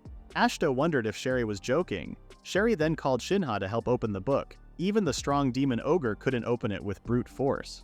This proved Sherry's claim that it wouldn't open. Ashto then realized that only the person Shella entrusted it to could open the grimoire. Shinha asked Balgildo to try opening it, but Ashto stopped him and took the book. Besides, only the person meant to open the book could read it, as it would appear as blank pages to everyone else. 4 days later, everyone could see the village of the High Elves. Elmina said they needed to ask for permission to enter and told the others to wait. However, Mej and the other elves reminded Elmina that she couldn't enter yet because she had been exiled for 1,000 years. Mej assured them that despite the village's strict laws, they would negotiate with the elder. Elmina felt disappointed, and Mej asked Balgildo for the cart since they would carry it with wind magic. Ashto, who was slow to realize something, wondered why they needed 7 high elves as escorts. Mej and the others greeted the guards on duty and asked for a meeting with their elder.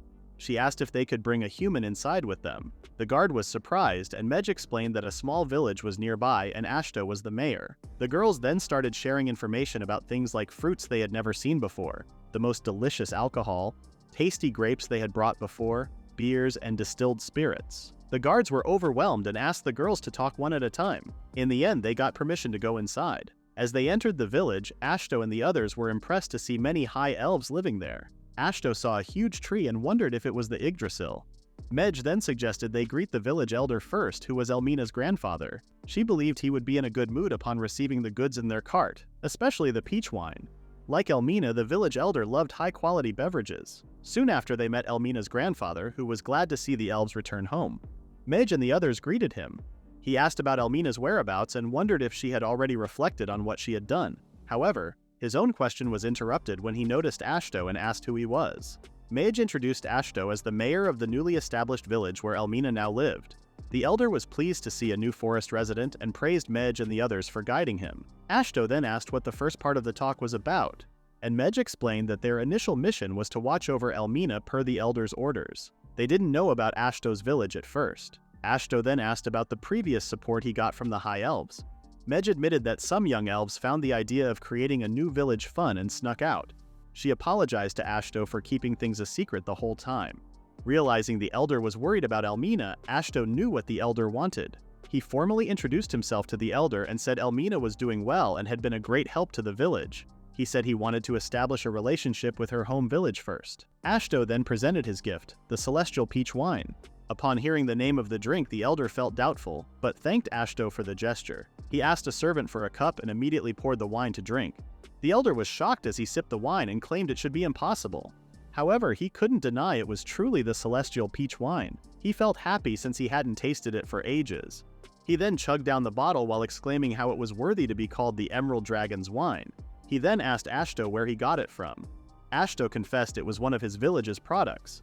The elder exclaimed he would pay any price, like the best rare medicinal plants and high elves to cultivate. Ashto tried to calm him down, but the elder was overly excited about tasting the supreme drink. Soon after, an elf who acted like a secretary recited a list of products to be exchanged between the two villages. Ashto and the elder finalized the deal by shaking hands. Ashto then tried to talk about Elmina. The elder said his granddaughter might be a drunkard and a glutton, but she was a good girl at heart. He hoped she could bring years of happiness as his wife, binding their families together. Ashto tried to thank the elder for his words but was taken aback and asked what the elder meant. The elder told him that Elmina, who was nearly 9,000 years old, should not have any issues with childbearing. Just then, Mej brought over Elmina as the elder requested. Elmina apologized to her grandfather, but the elder was fine since he had better alcohol now, and told her to forget about the punishment. He then asked Elmina to work hard as Ashto's wife. Elmina thanked her grandfather and paused upon hearing the word wife. The elder said Elmina was already at the age to settle down, and his mind would be at peace if she was with Ashto.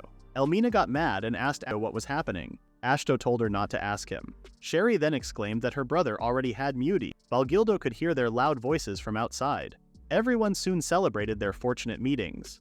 Elmina was glad her exile had been lifted, but she had another problem to think about. Balgildo was famous among the elven kids, and the elder expressed to each other how blessed they were to have met. The elder asked again if Ashto wanted Elmina as his wife or if he would consider polygamy, but Ashto refused. The marriage talks then ended and Ashto asked about the Yggdrasil. He was given permission to see it up close, but the elder mentioned they had something troubling them. Ashto got worried, wondering if the tree was sick. The elder then shared how a monster had recently appeared and had been gnawing on the tree's roots. They had been trying to drive it away, but the monster lived deep underground. He sighed, saying the Yggdrasil would die at this rate. However, it would be a problem for the next 200 years or so. Ashto could see that it was a legendary tree for a reason. The elder then confessed another problem. The tree's guardian deity, the great wolf Fenrir, kept howling without purpose. Just when Ashto felt confused, Fenrir howled. The elder explained that the howl meant Fenrir blamed itself for failing as a guardian since it couldn't drive out the monster eating the tree. It howled every night and the elves couldn't bear it anymore. Ashto claimed he could sympathize from the bottom of his heart. He then thought about the invasive monster and worried that it would cause more damage when threatened. While thinking about the underground monster, he realized there was something written about it in Shella's grimoire. He then asked the elder if he could handle the problematic monster since he knew something that could help. Soon after, Ashto went to see the Yggdrasil up close so he could study it to find ways to deal with the monster. Just then, he noticed the Fenrir resting nearby. Elmina happily greeted her. Ashto was impressed seeing her up close and also wanted to touch her fur. Elmina could see that Fenrir already had her pups, and Fenrir agreed that they were a hassle. Fenrir then asked who the humans with Elmina were. Elmina introduced Ashto as the village mayor where she was currently living. Ashto then greeted her. Elmina then asked about the troubles Fenrir was having with the monster that had recently made a nest in the tree's roots. Fenrir then recalled it and expressed her frustration. Elmina told her not to worry since Ashto would help. Ashto sighed and checked the grimoire again. He was certain the spell would work if the monster was really underground. Ashto then used the spell Mana Blood and something jelly-like appeared at the end of his wand. Fenrir asked what it was but suddenly found the smell horrifying. Even her pups cried, and the wolves ran away as far as they could. However, the others around Ashto didn't sense anything at all. Ashto realized that the spell only affected magical beasts. He then dropped the jelly-like thing on the ground and it disappeared. He wondered if it would really work. Just then, the ground started trembling and the noise grew louder. A centipede then emerged from the ground, making the others shriek in fear and disgust. The centipede thrashed around as if in pain. Ashto was surprised to see it crying. Balgildo then stepped forward to handle the centipede. The monster continued crying and trembling in fear. Ashto asked Balgildo to wait because he sensed something was wrong. He then looked up a spell that would let him befriend and talk to any creature and cast it on himself. He checked if it worked and suddenly heard the centipede crying out loud and complaining about a bad smell. Ashto called out to the centipede and asked if it was the one chewing on the Yggdrasil. The centipede was shocked. Ashto then asked it to stop gnawing on the roots because it was bothering the elves. However, the centipede was still shocked that a human could understand him. Ashto told it to pull itself together or they would exterminate it if it caused trouble again. The centipede agreed and apologized. Ashto was glad they reached a conclusion and told the elder that the centipede would stop causing trouble. Ashto then sat down to talk with the centipede to find out why it was gnawing on the Yggdrasil's roots. The centipede said it was hungry, and since the Yggdrasil was rich in mana, it thought it wouldn't matter if it ate here and there. Ashto realized the centipede's food source was mana. The centipede confirmed this but said it could eat almost anything. However, the forest had been disoriented lately, and it couldn't hunt anymore. Ashto then asked if it was fine with eating fruits. The centipede was shocked since it hadn't eaten a fruit in over 100 years because there was always hot competition in the forest. It exclaimed that a weakling like it couldn't get a chance to get a fruit. Ashto suddenly got an idea and introduced the centipede as their village's new resident. Ashto assured the others that the centipede would seem cute once they got used to him. He then asked the centipede for his name, and he introduced himself as the King Centipede. Since the name was long, Ashto decided to call him Centi. Centi cried because he felt touched after receiving a nickname. Soon after, Ashto and the others loaded carts on Centi's back. Ashto thanked the elder for the cooperation between the two villages. The elder was impressed that Ashto managed to save the Yggdrasil and even tame the troublesome monster. Seeing that Ashto was a capable mayor, the elder gave him a Yggdrasil sapling. He said it sprouted where Ashto dropped his mana liquid and assumed it was the Yggdrasil's way of thanking Ashto. Ashto gratefully received the sapling. Just then, one of Fenrir's pups suddenly got attached to Ashto. Fenrir asked Ashto to take the pup with him since the Yggdrasil would soon need a guardian. She also confirmed that her pup had already chosen Ashto as his master. Ashto accepted both the sapling and Fenrir's pup in his arms. Everyone then loaded everything and rode on Centi's back. Ashto reminded Centi that this would be his first task, and Centi got excited. He sped out of the elven village at high speed, and the elder could only hear Ashto's fading scream.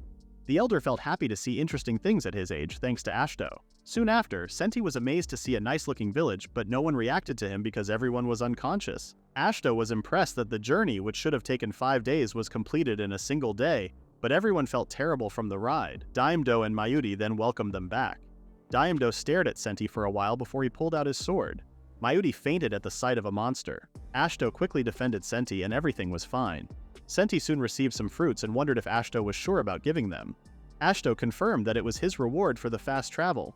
He also promised to give fruits every day since Centi was now part of the village. Ashto was also glad that the villagers had already taken a liking to Centi and assumed that things would be fine. Centi's main task was to transport goods between Ashto's village and the High Elves village. While Ashto provided alcohol and fruits, the High Elves gave medicinal herbs and books in return. Ashto wondered if it was fine to keep receiving books. Elmina shared that her grandfather's hobby was to write and that he had 800,000 books of his works in a storeroom. Ashto was impressed to see some fantasy genre among the books. Since there were a lot of books, Ashto decided to build a library. Centi wasn't the only resident they had picked up. The growing spell was also working well on the eel sapling. The Fenrir pup, now named Shiro, was with them too. Ashto reminded Shiro not to stray too far from the tree and to always return home after someone picked him up.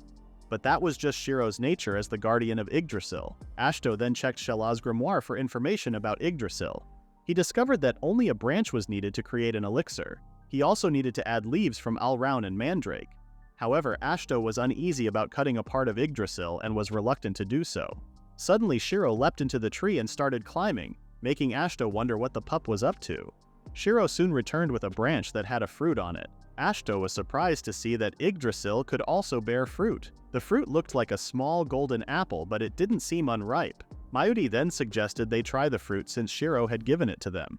Sherry agreed and suggested they eat the fruit before others found out. They decided to go to the shelter house to try it out. Ashto sliced the fruit into pieces, and he, Sherry, and Mayuri enjoyed its tangy and sweet taste. It was so delicious that they finished it all. As they walked back to the village, they ran into Elmina and Medj. When Elmina saw Ashto outside his room, she thought he must have grown tired of staying inside all the time. Ashto asked where they were going. Elmina said they were going to pray to the Yggdrasil, which was a sacred tree for elves. She explained that if they prayed enough, it might produce a fruit of life, a fruit that only existed in elven legends. According to the story, the Yggdrasil could only produce one fruit. and though Elmina had never seen it herself, she had heard it looked like a small apple. Ashto, Sherry, and Mayuri all looked very worried. Elmina wondered why they were sweating. Trembling, Ashto asked what would happen if someone ate the fruit. Elmina then said that it was known as the Apple of Immortality and that eating it would grant eternal life. Ashto became anxious and asked if Elmina was serious. Later, Ashto met up with Shella and told her about the fruit. He wondered what would happen to him, Sherry, and Mayuri. Shella giggled and congratulated them. She said they were no longer just regular humans but larger humans. She explained that in the distant past a few elves had eaten the fruit and given birth to High Elves. Now the three of them had the potential to create a new human race. She assured them not to worry because they would not become immortals, but would have longer lifespans, similar to elves. Their natural aging would slow down, and they should enjoy their extended youth. Ashto couldn't believe what had happened after treating the fruit as an afternoon snack. Unlike elves, humans like him weren't meant to live forever just like that. Ashto felt bad for dragging Sherry and Mayuri into this problem and wondered if they would ever forgive him. Sherry didn't understand what Ashto was talking about. She said she was surprised but not upset. Mayuri even said that having a longer lifespan wasn't a bad thing. The girls also pointed out that their villagers had longer lifespans to begin with, and now the three of them could live on equal terms with them. Ashto's worries about the girls vanished. It seemed like another opportunity for humans, but Ashto didn't feel indifferent. Instead, he felt refreshed. Shella then said that if the High Elves had found the fruit themselves, they would have asked Ashto to eat it anyway. She knew everyone would be happy if Ashto confessed what had happened. The High Elves learned about the incident and were pleased to know that they could now live together forever. The Dwarves and the Silver Cat tribe were also happy to hear this news. Ashto couldn't believe that no one was even surprised after becoming a superhuman. A few days later, Ashto went for a walk and saw someone getting worried after spotting Shiro. The fairies looked scared as Shiro chased them like a dog chasing butterflies. The fairies noticed Ashto and asked him to help. Ashto called over Shiro and the Fenrir pup calmed down. The fairies then continued to check if they would be safe. A representative approached Ashto and thanked him for saving their lives. They were afraid that a monster like Shiro might eat them. Ashto reassured them that Shiro wouldn't eat them and then asked for their names. The fairies introduced themselves as High Pixies, a type of creature Ashto had never heard of before. The representative explained that they traveled from place to place searching for tasty mana and had come across the Yggdrasil. They decided to move to the tree but didn't expect to find a monster guarding it. Ashto realized that the Yggdrasil had drawn them in. The High Pixie then asked if Ashto was connected to the tree. Ashto confirmed that he was the one who had planted and grown it. The pixie confirmed this because the tree's mana and Ashto's mana tasted the same. Although Ashto looked anxious, he allowed them to live near the Yggdrasil. He warned them that the area might be noisy because other people lived nearby as well. Despite this, the High Pixie celebrated, glad to have found a place to stay. The representative introduced herself as Philharmonica, or Phil for short. Ashto happily welcomed Phil and her clan. According to Elmina, High Pixies once lived near the Yggdrasil in the High Elves village. However, over time the mana grew weaker, so the Pixies left in search of a better source of mana. Elmina hadn't seen many of them for a long time. The High Pixies could eat regular food and survive by feeding on the Yggdrasil's mana every 10 days. Since they had been living in the village, August offered to build them houses. Even small houses were worth the effort, and the demon hounds were excited to make small pieces of furniture. In just a few days, the trees in the village became homes for the High Pixies. Ashto was impressed by how everyone adjusted to the changes so well. Phil thanked Ashto for all the help. Ashto was happy to assist and then asked why Phil spent so much time with him instead of feeding from the Yggdrasil. Phil explained that she preferred mana because it tasted better. Filtered through Ashto's body, it had a fuller flavor. In a few days, Ashto saw the progress of the library's construction. He was excited, but August told him to be patient as it would take some time. Ashto was surprised by August's appearance and assured him he didn't mean to rush. August explained that since this was one of the few things Ashto had requested, they were being very careful with the library. He then asked if they could get help from the hardworking Silver Cat clan. August felt awkward asking the ladies to do physical labor, especially since the Silver Cats were already busy with house chores. He felt bad about asking for more help. Ashto agreed that everyone had limits no matter how hardworking they were. He remembered seeing many Silver Cats going in and out of the clinic and knew they were also involved in farming, butchering, and textile making. He wondered if he could ask someone else for help, but the 10 demon hounds they had were already busy with butchering, and the demon ogres were occupied with hunting for food. Seeing Ashto frustrated, August asked him to forget his request. Ashto realized they needed more villagers, but August told him to leave it to fate. Ashto felt disappointed because his magic couldn't help in getting more people. Meanwhile, from a cliff in the distance, a man smirked as he looked over the village. He could sense the abundant mana. He scratched his head, noting it was just as he had expected from the Emerald Dragon's village. The man with horns and his followers simply smirked while watching the view from the cliff. Later, bottles with shiny contents were seen on Ashto's table. He asked Phil what they were, and the pixie representative explained that they were fairy nectar, a special syrup only high pixies could make. She claimed Ashto would love its taste. Nectar. Fairy girls. Interesting. Ashto tasted the nectar and enjoyed its sweetness. It was thick and rich, but it went down smoothly. The sweetness had a deep flavor that didn't feel plain. Phil explained how they extracted the nectar from flowers and fruits, then refined it with their mana. She suggested drizzling it on toast or cookies and mixing it with any alcohol to make fairy mead. Ashto realized how amazing the nectar was and thought Mayuri would love it too. Just like Phil mentioned, mixing the nectar with wine, ale, or any drink instantly turned it into fairy mead. Ashto wondered about the logic behind the drink's transformation. Sherry also enjoyed the toast with nectar, and Mayuri agreed. As a baker, she felt excited knowing there was an easy way to create new desserts just by spreading fairy nectar on anything. Phil was happy that everyone loved it, and Ashto thanked the pixie representative for the treat. Suddenly, Elmina showed up and asked Ashto to check something. She said a very huge guy had just appeared. Everyone then went outside and Ashto looked to see what was happening in the plaza. There, the horned man from before appeared and asked if Ashto was the mayor. Ashto, sweating nervously, confirmed it and asked who the man was. The man told Ashto not to be scared, assuring him he wouldn't eat him. He explained that he heard about Ashto's place from an old friend and came to check it out. Thinking the man came for money, Ashto quickly said they didn't have much. The man laughed and slapped Ashto on the back, telling him to relax. Ashto, in pain, still couldn't figure out who the man really was, but felt relieved that he seemed harmless. Suddenly, Shella showed up and asked what the man Volcanus was doing. She scolded him for teasing her Ashto. Volcanus was happy to see Shella and said he came after hearing some rumors. Shella complained about how hot-blooded Volcanus always was. Sherry, breaking into a cold sweat, wondered if Shella really called him Volcanus. The man confirmed his name and announced that he was the ruby dragon Volcanus. Volcanus was then invited into the banquet hall and enjoyed its atmosphere. His followers seemed to agree. Ashto began to wonder if Volcanus's followers were demi-human lizards. He only knew that demi-humans were a unique race, different from beast folk. Ashto felt uneasy seeing them just standing instead of eating and drinking, so he asked Volcanus about them. Volcanus told Ashto not to worry, explaining that they were disciplined underlings who acted properly around their superiors. Shella then asked why Volcanus really came to Ashto's village. Volcanus explained that he had a favor to ask. He said his old body had been feeling itchy lately, and it had been thousands of years since his last bath. He wondered if Ashto could take care of his underlings while he was in the bath. Ashto agreed without hesitation, and Volcanus was thrilled, slapping Ashto on the shoulders in excitement. Shella just giggled at their interaction. Ashto offered to show Volcanus the way to the bath, but Volcanus suddenly mentioned meeting again in 2,000 years. This confused Ashto until Shella explained that Volcanus's bath was far beneath the surface, in a deep, bubbling spring of flame. Volcanus claimed that no other hot spring in the world could satisfy him. He then invited Shella to join him, but the Emerald Dragon quickly declined.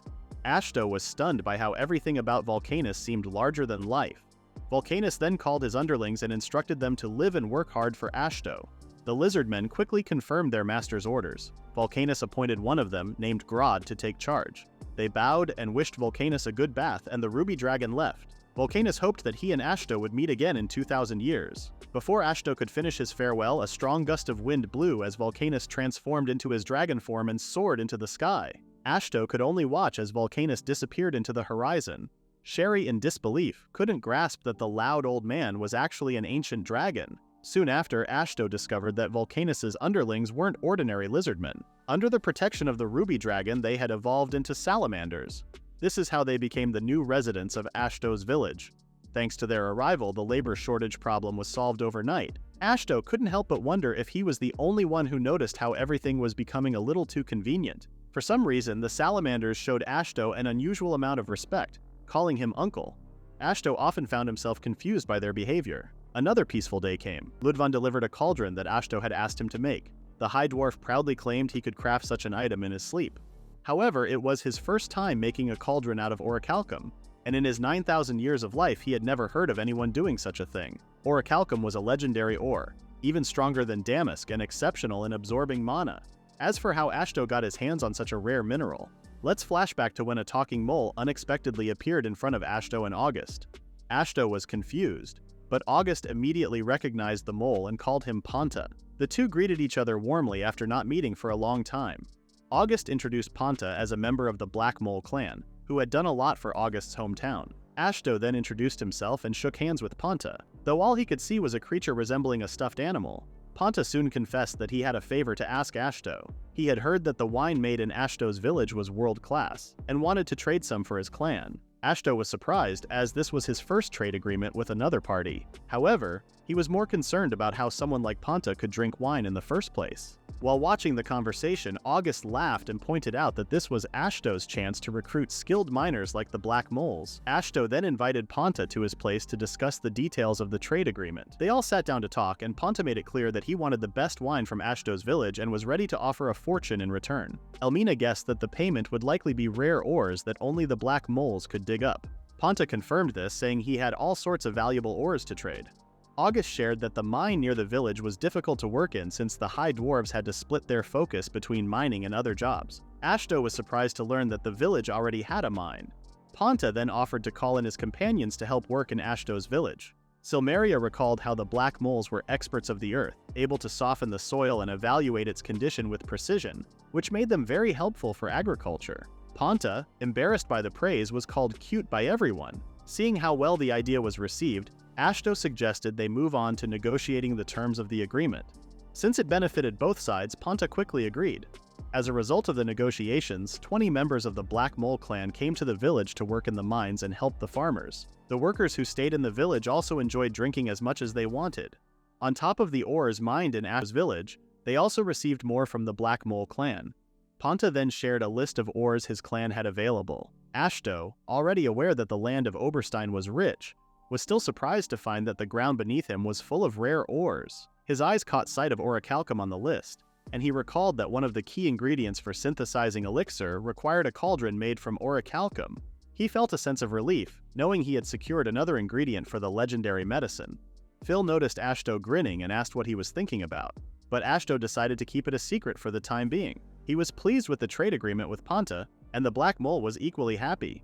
In the present, Ashto was relieved to finally have the orichalcum cauldron he needed. He also remembered instructing Ludvan to use the leftover orichalcum for something beneficial to the village. Ludvan, without hesitation, pulled out a sword, and Ashto nervously asked what it was. Ludvan proudly introduced it as the 7-star rainbow sword, explaining that he enjoyed the challenge of crafting it. He claimed the sword was of such high quality that it could be a national treasure for a kingdom. Casually, he handed it over to Ashto, reminding him that, as mayor, it belonged to him. Shocked, Ashto protested that he was a magic user and couldn't wield a sword. Ludvan then suggested hanging it on a wall as decoration, calling it a token of appreciation from the elder dwarves. Ashto, still confused, felt he should be the one thanking them, but Ludvan grew impatient and told him to simply accept the sword. Ashto soon took his cauldron to his room and let out a sigh of relief. He was glad to have obtained the 4th requirement for making the elixir. That left 4 more, but as he looked over the remaining items, they seemed extremely difficult to find. He hadn't expected to get the 4th one so easily and quickly. With the extended lifespan he had recently gained, Ashto was confident that he would eventually gather everything he needed. Lying on his bed, Ashto reminded himself that this was just the beginning. He couldn't focus solely on synthesizing the elixir. He also needed to read the books the High Elves had given him, and properly manage the growing village by appointing official representatives from each tribe. He felt happy to have so many things to do and look forward to. The future ahead of him excited Ashto. Suddenly, Silmeria knocked on the door and informed him that he had a visitor. She mentioned that it was someone she didn't recognize. Ashto asked if it was someone from a new race, but Silmeria, looking uneasy, explained that this visitor felt different from most who had come to the village before. Ashto went outside, remembering how he had grown used to strange events and visitors. He felt confident that no matter who the person was, he would be able to handle it. Just then, Norma and Kirinji called out to him, reporting that a suspicious person was standing outside the village. Knowing it was the visitor Silmeria mentioned, Ashto calmly asked Kirinji not to label everyone they met for the first time as suspicious. Just then, a proud-sounding voice called out to Ashto, assuming he was the mayor. A man with pointy ears, a tall nose, and formal attire appeared, respectfully greeting Ashto. Seeing the flashy man, Ashto agreed that this visitor looked truly suspicious. The man introduced himself as Dimitri of the Devil Salesman. Hearing where Dimitri came from made Ashto feel uneasy. Dimitri walked around Ashto, sizing him up, and confirmed what he had heard from rumors. He tried to start a business conversation, but Ashto quickly refused and walked away, asking Norma and Kirinji to escort Dimitri out of the village. Despite feeling flustered by the kid's intimidating presence, Dmitri pleaded for Ashto to listen to his business proposal, as he had come a long way to the village. Ashto pointed out how suspicious Dmitri seemed. Dmitri in turn asked what part of him seemed suspicious, claiming he was a normal, upstanding salesman of good character. He urged Ashto to look into his eyes to see the truth. Ashto paused for a moment and stared into Dmitri's eyes as requested. However, Dmitri's expression suddenly darkened, making Ashto even more doubtful. That was enough for Ashto to decide to walk away. Norma and Kirinji apprehended Dmitri and told him not to return. Ashto recalled how he had often seen greedy opportunists visit the Estrella estate in the past, so he was used to people like Dmitri. Dmitri continued shouting as he was escorted away. Phil came over and asked what was going on. Ashto admitted that Dmitri reminded him of past experiences. Phil suggested they eat some snacks to take his mind off it, and Ashto agreed. Back home, Ashto found Panta happily munching on Mayudi's cookies. Panta offered to dig up some rare minerals for Mayudi in exchange, but Mayudi declined, saying she didn't need any jewelry. In the end, Panta was treated like a huggable stuffed animal, much to everyone's amusement. Shortly after, Dmitri was imprisoned, looking at Ashto with pleading eyes. Norma and Kirinji carried the caged Dmitri away. Ashto wondered how things ended up like this. Norma and Kirinji reported that they caught Dmitri trying to sneak into the village again. Norma suggested throwing the caged Dmitri into the river to let him float downstream. Ashto disagreed with her suggestion. Dmitri then exclaimed that he only came for business, as Ashto's village had become the first major growth in Oberstein. He complained about being cast out without a chance to explain himself, just because he appeared suspicious. Ashto reminded him that he called himself the Devil Salesman. Dmitri angrily asked what was wrong with that, since he was from the Diabolos clan, a rare branch of the Devil race. He even claimed that Nyx, the Onyx dragon of the 7 legendary dragons, was their patron.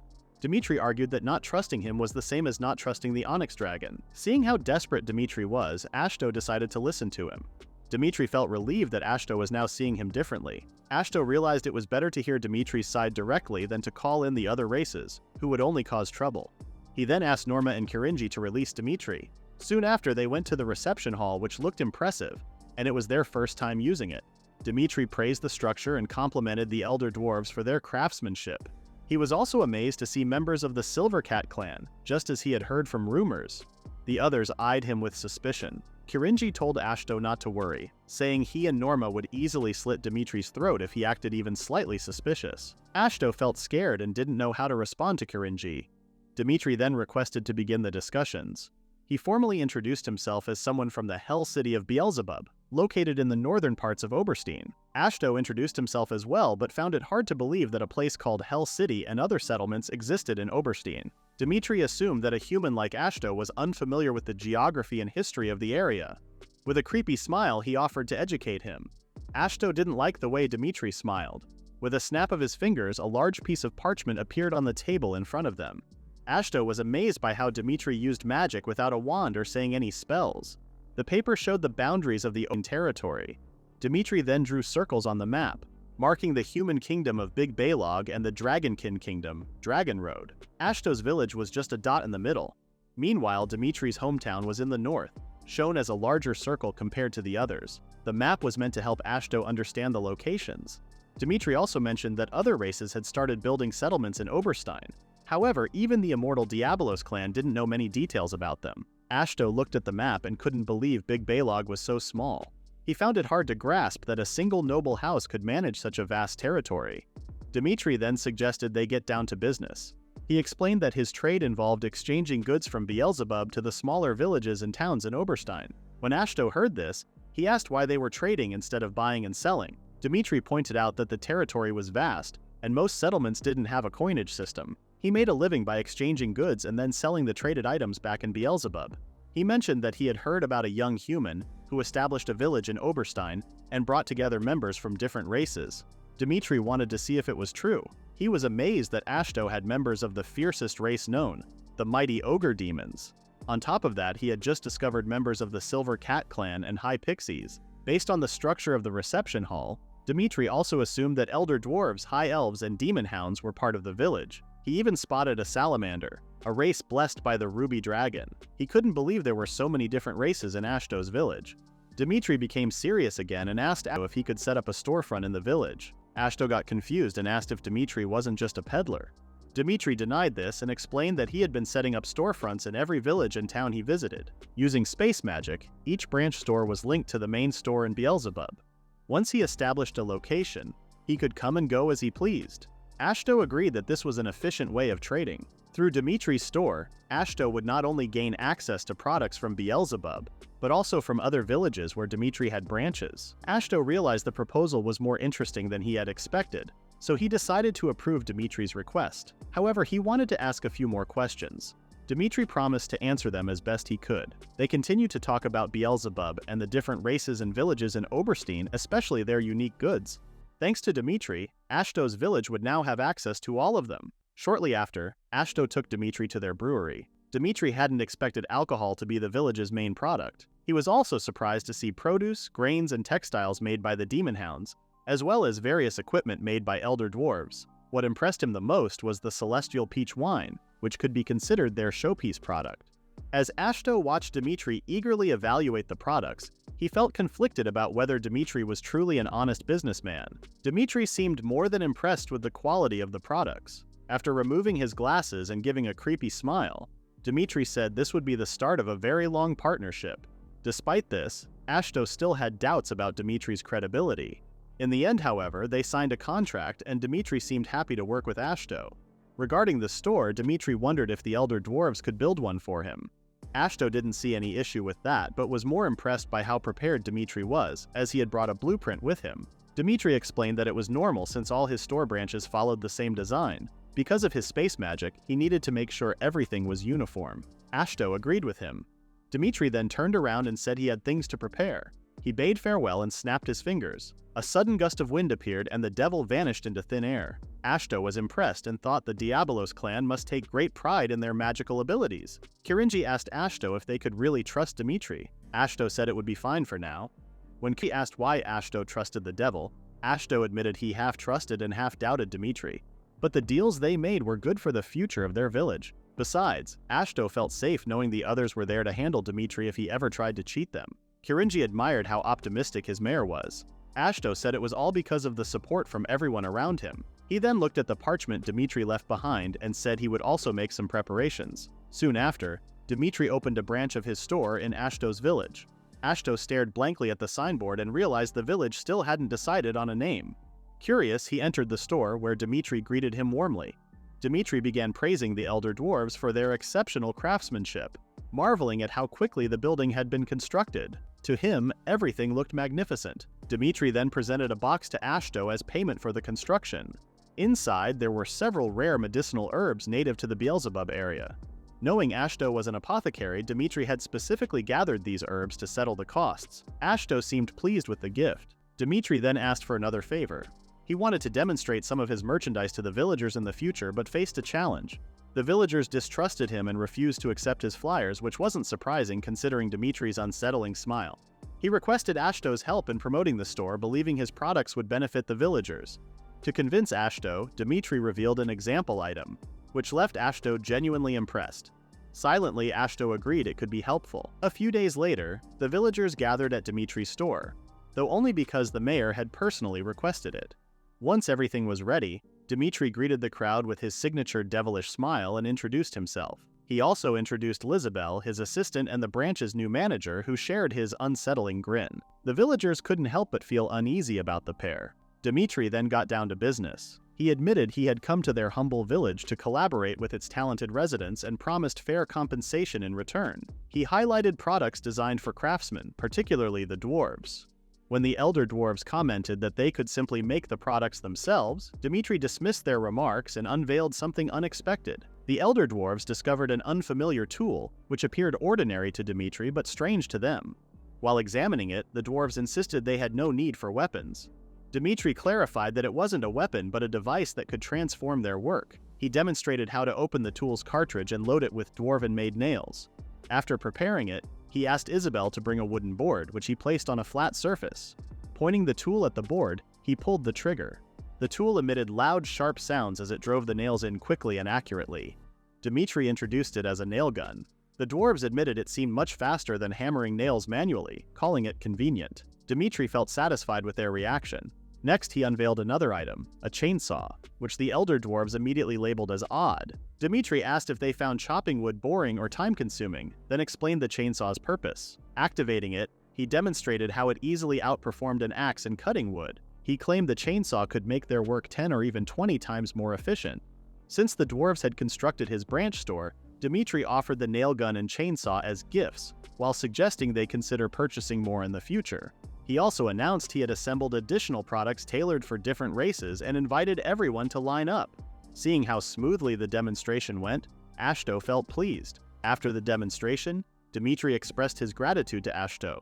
Ashto noticed how easily everyone accepted what Dmitri offered, even though they didn't fully understand everything at first. Initially, Ashto had his doubts, but Dmitri proved to be highly persuasive. Dmitri explained that all the items he presented earlier were available for trade at any time in the village. He also mentioned that his store was open to accommodate specific needs, accepting special orders as well. Dmitri assured Ashto that he would personally handle anything Ashto might request or need. Ashto felt relieved to see the villagers finally welcoming Dmitri's presence in the community. In appreciation, he gifted 10 bottles of celestial peach wine to celebrate the store's opening. Dmitri was touched by Ashto's generosity and hoped their good relationship would last forever. With that, Dmitri's store opened smoothly without any problems. Thanks to his goods, the village's development advanced rapidly, improving day by day. Ashto's library was nearing completion, which brought him great satisfaction. However, Dmitri's presence also brought some unexpected challenges to the village, but that was a story for another time. Not long after, Ashto visited the store again, this time with Sherry. She curiously asked if Dmitri truly had everything. Dmitri confidently claimed his store offered a wide range of goods for all ages, genders, and races. It included food, luxury items, books, cookware, exercise equipment, and various tools. He also carried toys for children of different races, clothing, educational materials, and child-rearing supplies. When Dmitri attempted to show something inappropriate, Ashto quickly intervened, covering Sherry's ears to shield her from the impure words. Another day began, and Ashto decided to go for a leisure walk. However, he found himself dealing with a clingy elf who latched onto him, calling his name in an irritating tone. He guessed right away that she wanted something and told her to be quiet. Elmina confirmed his suspicion by asking for more wine, but Ashto refused outright. The persistent elf kept pleading for at least one bottle, but Ashto reminded her about the village's ration system. He scolded her for drinking her entire month's share on the same day she received it. He even questioned how she managed to finish a month's supply of wine in just one day. Elmina simply explained that the wine and whiskey were too delicious to resist, and once she started, she couldn't stop. Her behavior reminded Ashto of the reason she was exiled from her village, stealing the village head's secret stash of alcohol. Even so, Ashto stood firm, refusing to give her more since it would be unfair to everyone else. Elmina tried to persuade him by claiming their friendship should make her an exception. She even made a suggestive offer, but Ashto was disturbed and rejected her outright. Ashto told Elmina to wait until her next payday like everyone else. However, Elmina clung to him, exclaiming that she couldn't live without chocolate and wine. Curious, Ashto asked what chocolate was. Elmina explained it was the delicious treat sold at Dmitri's store. Ashto recalled hearing about it before. It was a sweet snack made from the Keiko seeds grown near Beelzebub. He also remembered Lizabelle telling him about other popular items at the store, and he had once treated someone with a bottle of celestial peach wine. Elmina complained that everyone else had already tasted the chocolate. Ashto suggested she trade something with the store instead. He mentioned how other High Elves had carved protective charms from wood to barter. Elmina admitted she had already tried that and showed him the wooden charm she had made. Dmitri had called it a cursed item and refused to accept it. After seeing the eerie-looking charm, Ashto couldn't help but agree with Dmitri. Frustrated, Elmina lamented her inability to eat chocolate or even drink wine to ease her disappointment. At that moment, Ashto noticed Mua and a group of kids from the Demon Hound clan approaching, all in high spirits. Curious, he asked if something had happened. Mua happily revealed that they had traded for some chocolate. Elmina's scream of despair echoed through the streets as she demanded to know what the kids had given Dmitri in exchange. Ashto warned her not to intimidate them. The kids explained they had gathered fruits from the forest with help from the High Pixies. Since they had collected so much, Dmitri rewarded them with plenty of chocolate. Ashto praised the children for their hard work. Mua added that they planned to share the chocolate with Senti and King Sheep. Elmina listened quietly as Ashto chatted with the kids, who soon left to play with their friends. Once they were gone, she grumbled about how even a centipede and a sheep would get to taste chocolate before she did. Ashto reminded Elmina of his earlier advice and started to leave, but she stopped him, claiming she could also do something simple like the kids had. Ashto wished her luck and tried to walk away, but Elmina grabbed his coat and insisted he accompany her. Annoyed, Ashto told her to handle it on her own. In the end, Ashto accompanied Elmina to the forest. He moved trees aside to create a trail as she had requested. Though he wondered about the purpose, Elmina mentioned they might discover something interesting in areas people had not explored. Ashto pointed out that fruit wouldn't grow in places without sunlight, but Elmina dismissed his complaints and urged him to follow her.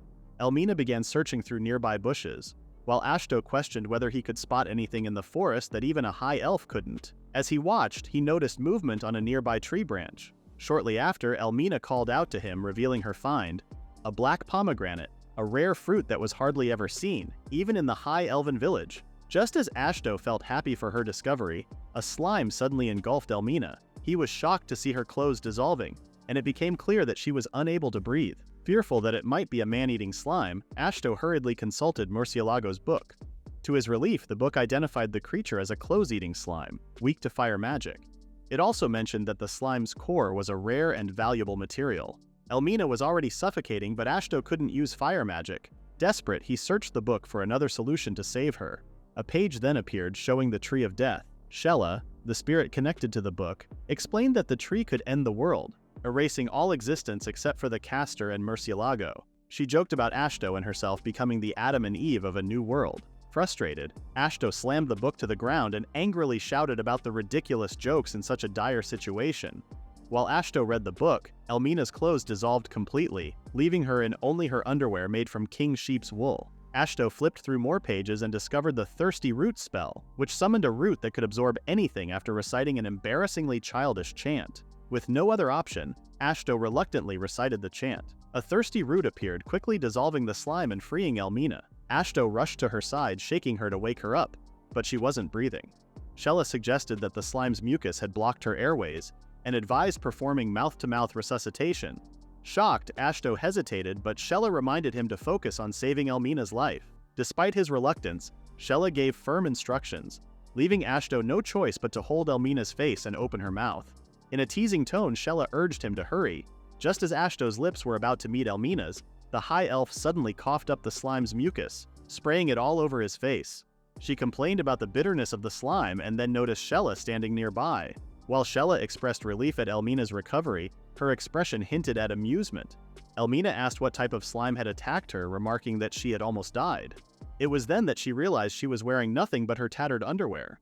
Ashto quickly averted his gaze while Shella remarked on how fortunate it was that Elmina had been freed before losing all her clothes. Elmina's scream and the sound of a sharp slap soon echoed through the forest. Ashto's cheeks throbbed in pain. Elmina, now wrapped in Ashto's coat, blurted out that she couldn't help it. Anyone would be shocked to wake up completely naked. She also felt disappointed about losing the black pomegranate. Ashto told her it was either her clothes or her life, and she was lucky to have only lost her clothes. Then he picked up something from the remains of the slime, a colored stone. Without hesitation, he handed the slime's core to Elmina. They might have lost the black pomegranate, but the slime core was still valuable. Ashto figured it could be traded for a lot of chocolate. Elmina's face lit up. She cheered, happy to have gotten something, and thanked Ashto. Meanwhile, he wondered what had happened to Shella. As always, she had disappeared without a trace. Excited, Elmina decided to head back to the village shop to exchange the slime core for chocolate. But as she stepped forward, she felt something sharp under her foot. She winced in pain. Seeing this, Ashto offered to carry her on his back. Elmina hesitated and asked if he was sure. Ashto pointed out that she couldn't walk through the forest with bare feet. As he carried her, Elmina softly apologized for causing trouble. Ashto asked if she had said something, but she simply turned away without answering. Later, at the village shop, Lizabelle smiled when she saw the core of a cloth-eating slime. Ashto was surprised that she could identify it just by looking. Lizabelle proudly explained that her glasses were enchanted with appraisal magic. This shocked Ashto because enchanted glasses were more valuable than some royal treasures. Lizabelle casually mentioned that such items were common in Beelzebub. Considering how advanced human technology was, Ashto understood why he reacted that way. He got the feeling that she was looking down on humans but decided to just go along with it. After examining the slime core, Lizabelle confirmed that it could be traded for 200 bars of chocolate. Elmina was surprised and immediately asked to make the trade. However, Lizabelle had another offer. She had heard that Elmina loved wine and brought out a box. She was willing to trade one bottle of their store's most premium wine, the Black Blood. Elmina looked shocked. Lizabelle explained that even in Beelzebub, it was hard to get because it was difficult to produce. Holding the box, Elmina asked if she was serious. Ashto watched from the side, wondering if Elmina would choose the chocolate or the premium wine. Lizabelle asked Elmina what she had decided. Elmina chose to stick with the chocolate. Ashto was surprised. Lizabelle reminded her that she couldn't return it if she changed her mind. Elmina didn't mind and told her to hurry up. Ashto, still worried, asked if Elmina was really okay with giving up the premium wine.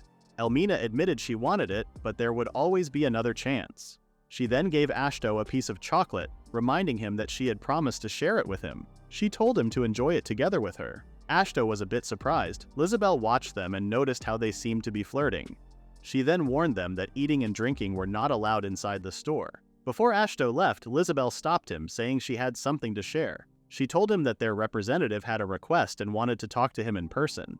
She asked if he was free the next day. Ashto wondered what Dimitri wanted to discuss. The next day at the store, Dimitri thanked Ashto for taking time out of his busy schedule. Ashto had heard that Dimitri had a request. Dimitri confirmed it and apologized for asking for favors so often. He then invited Ashto to discuss it in his sitting room and asked Lizabelle to bring some refreshments. In Dimitri's office, a dark drink sat on the table. Curious, Ashto wondered what it was. Dimitri explained that it was kaf, a common drink in Beelzebub. He said it was similar to the black tea humans drank. Ashto took a sip but immediately spat it out onto Dimitri's face. He glared at the demon, accusing him of tricking him. Dimitri told him to calm down, explaining that kaf was supposed to be that bitter at first. He assured Ashto that the taste would grow on him over time. For now, he suggested adding milk and sugar to make it easier to drink. Lizabelle added milk and sugar to Ashto's kaf. When he took another sip, he noticed the taste had improved. The bitterness was still there, but the other flavors started to stand out, making it more enjoyable. Dimitri chuckled and asked if it tasted better now. He explained that kaf could help reduce fatigue, be paired well with sweet snacks, and be perfect for staying awake during long nights of reading. Ashto realized he did feel more alert. He then asked if Dimitri was trying to promote kaf so he could get permission to grow its ingredients in the village. Dimitri denied it, but admitted he planned to sell kaf in his store. However, that wasn't the real reason he had brought it up. Dimitri suddenly turned serious. His expression darkened as he said he had a very grave request. For some reason, Ashto felt uneasy. He asked what the grave request was. Dimitri then requested permission to bring some of his people to the village to work at the store. Ashto was confused and asked if that was all. Dimitri confirmed it was. Ashto had expected something much more difficult. Dimitri stated that he would bring 4 people and they would live and work in the village permanently. He also mentioned that he had heard about Ashto's plan to open a library, which he understood was mainly for organizing and storing Ashto's large book collection. Ashto confirmed this and explained that he had been receiving frequent book deliveries from the High Elves. He recalled receiving over 20,000 books so far. Dimitri was surprised by the number. Since his people were very interested in Ashto's collection, Dimitri requested that once the library was completed, Ashto hire them as librarians. He assured Ashto that they would follow his every command without question. However, Ashto found that part unsettling and said he didn't need them to be that obedient. Still, he had been worried about how to manage the library once it was finished. Since he needed extra help, Dimitri's offer was actually beneficial. Ashto agreed to make arrangements for their living quarters. Dimitri thanked him for accepting his request. Then Ashto realized the most important question: what race were the newcomers? Dimitri revealed that they were from the Diabolos clan. He assured Ashto that they would be perfect for managing the library and would be very useful. Ashto imagined them with the same eerie smile as Dimitri and Lizabelle. He sighed, wondering if this was truly a good idea. The next day, 4 girls met Ashto and thanked him for letting them move and work in his village. They all looked the same and had similar curves and heights. Was this another addition to Ashto's harem? The girls introduced themselves as Agrat, Malat, Iseth, and Zenunim. They spoke at the same time as if they were one person. Ashto was shocked and didn't know what to say. Dimitri noticed Ashto struggling to tell them apart. He assured Ashto that he would explain how to recognize the quadruplets. Ashto was surprised. Agrat loved romance novels, Malat enjoyed biographies, Iseth liked fantasy books, and Zenunim preferred picture books. Dimitri said they could be identified by the books they carried. Ashto found this unhelpful and asked for a better way to tell them apart immediately. Dimitri thought for a moment and suggested that they wear name tags for now. He was confident that Ashto would eventually learn to recognize them. Ashto had expected Dimitri to bring unusual people, but he hadn't expected quadruplets. Dimitri then told the girls to go to Lizabelle if they needed anything. As he walked away, he asked Ashto to take care of his daughters. Ashto agreed without thinking, but then he suddenly stopped. Did Dimitri just say daughters? Several days later, the library was finally finished. It was a massive 10-story building. Each floor had enough shelves to hold over 100,000 books. It was huge, especially compared to the Royal Library of Big Baylog, which only had 30,000 books. The library also had plenty of reading spaces and even a restaurant on one floor for refreshments, creating a comfortable atmosphere. Without a doubt, it was now the largest building in the village. Ashto decided to start moving his books from his house. August asked how many books he had. Ashto answered that he had 20,000. August was shocked that the house hadn't collapsed under all that weight and didn't remember building it strong enough to handle such a load. Ashto could only sigh. Just then, the sisters arrived and told Ashto to leave the job to them. They said this would be their first task as librarians and promised to do it properly. They swore not to disappoint him. The quadruplets worked quickly, and Ashto was impressed by how neatly they organized the books by genre. After 10 days, the library was finally finished, and Elder Deekbeck came to visit. When he stepped inside, he was amazed by what he saw. Ashto welcomed him warmly. Deekbeck thanked Ashto for inviting him to the grand opening and praised the library. Ashto agreed and said he was happy with how it turned out. He also pointed out that the books Deekbeck had given him now had a proper home. Deekbeck was deeply touched. He started looking through the books and noticed they were neatly organized by genre. Overcome with emotion, he wished the elven village could learn from Ashto's dedication to caring for the books. Ashto then remembered that these books were actually written by Deekbeck himself. He asked Deekbeck to label the genres when sending more books in the future. Deekbeck agreed and mentioned that he had plenty more to share. He also planned to bring some personally next time. Ashto was excited about that. Then, Ashto realized that only the sisters had helped with sorting the books. Curious, he asked how they managed to organize them by genre. The girls cheerfully explained that it was simple. They had read every single one, all 20,000 of them. After the library opened, Ashto returned home and began mixing something while following a book as a guide. He combined 3 types of herbs that could boost healing effects and add a detoxifying property. In the end, he created a potion that was better than any sold in the market. This was all possible thanks to the sisters who had organized the books for him. Now he could easily find texts about herbalism and make great progress in his research. Silmeria suddenly entered his office carrying a cup of tea. Ashto thanked her and took a sip, immediately noticing a new flavor. Silmeria confirmed it and asked if he liked it. Ashto said it tasted quite good. Recently, the Silver Cat clan had been focusing some of their efforts on tea. Ashto found it interesting that even using the same tea leaves, changing the preparation process could create completely different flavors. He then remembered reading a chapter about tea in one of the herbalism books. Silmeria asked if that was true, and Ashto invited her to visit the library with him later. She happily agreed. Ashto could tell how excited she was just by the way her ears moved. He mentioned that since they had gone through all the trouble of building the library, they might as well enjoy it by reading there. Shella suddenly appeared at the window, reporting an emergency. Ashto, as usual, was startled by her sudden entrance but quickly asked what had happened. Shella mentioned that it was about the 2 people behind her. When Ashto looked, he was shocked to see 2 horned individuals covered in blood with deep wounds on their backs and arms. Shella explained that they had been attacked by gargoyles. Ashto quickly decided to treat them and asked Silmeria to bring hot water. He dragged the injured girls into his room and started preparing for their treatment. As he examined them, he noticed their horns and realized they were draconians. The girl's face seemed familiar, and Ashto felt like he had seen her somewhere before. However, he pushed the thought aside, knowing that treating their wounds was the priority. Silmeria soon returned with a tub of hot water. Ashto thanked her and immediately soaked some towels. He carefully cleaned their wounds, causing the girl to groan in pain. He told her to hold on and be patient for a little longer. Ashto did his best to treat them. He cleaned their wounds, applied medicine, and covered them with bandages to finish treating the surface injuries. Then he made a special medicine by mixing the herb from earlier with powdered magic beast liver. He dissolved it in hot water and used it as a salve to help their wounds heal faster. Shella praised his work, but Ashto pointed out that the 2 had lost too much blood, so he couldn't let his guard down. When he looked at the Draconians again, the girl seemed familiar. He remembered that most Draconians lived on Dragon Road. A few years ago, an envoy from Dragon Road had visited Big Baylog, but he recalled them being male. However, he also remembered seeing 2 girls back then.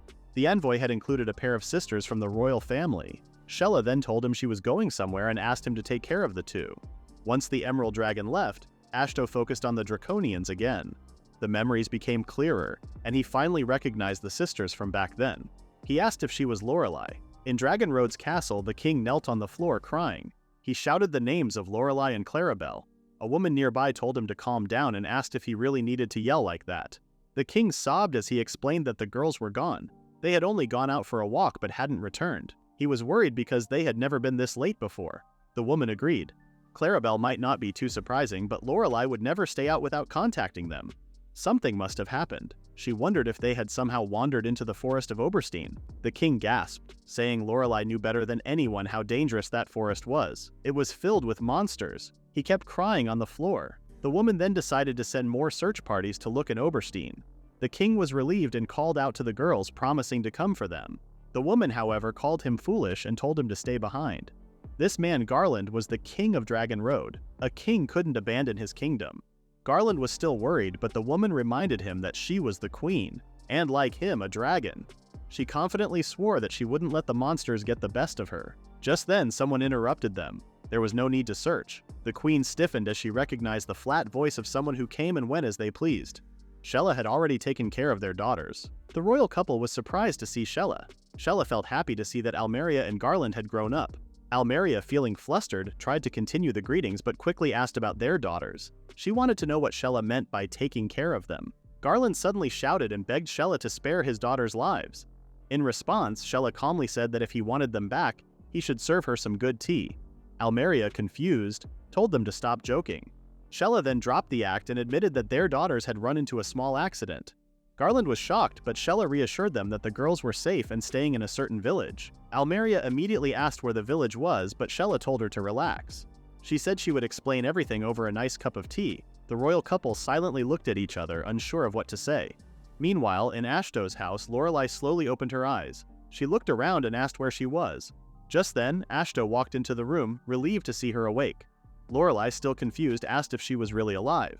She then panicked and started looking for Clarabelle. Ashto told her to calm down, explaining that her sister was resting in the next bed.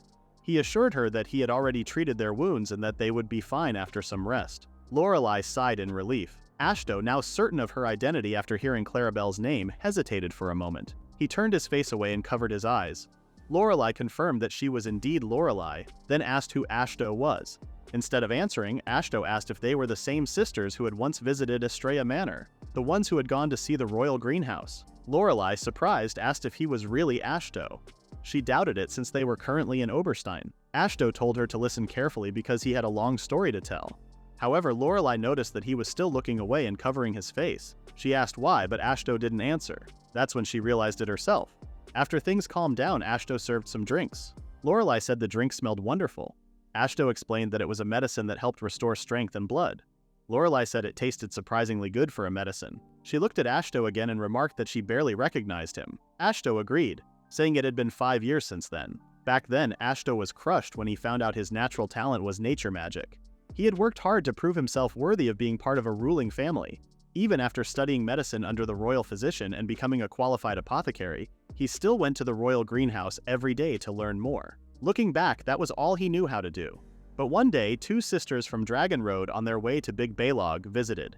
Their names were Lorelei and Clarabelle. Lorelei remembered being drawn in by the scent of sweet herbs and feeling shocked by what she had found.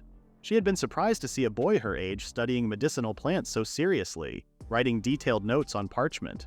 When she learned he was the second son of the Estrella family, she could hardly believe he belonged to a royal family of combat sorcerers. Ashto had only responded with a dry laugh. Back then, Lorelei often saw him looking stressed. But now, he seemed to be doing well.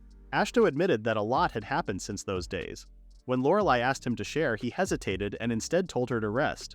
Then he asked why she and her sister had come to Oberstein. Lorelei explained that at first they had only planned to visit the cliffs near the kingdom. They took their dragon forms and flew from one watering hole to another, gathering fruit and other things. Ashto recalled that only the draconian royal bloodline had the ability to transform into dragons.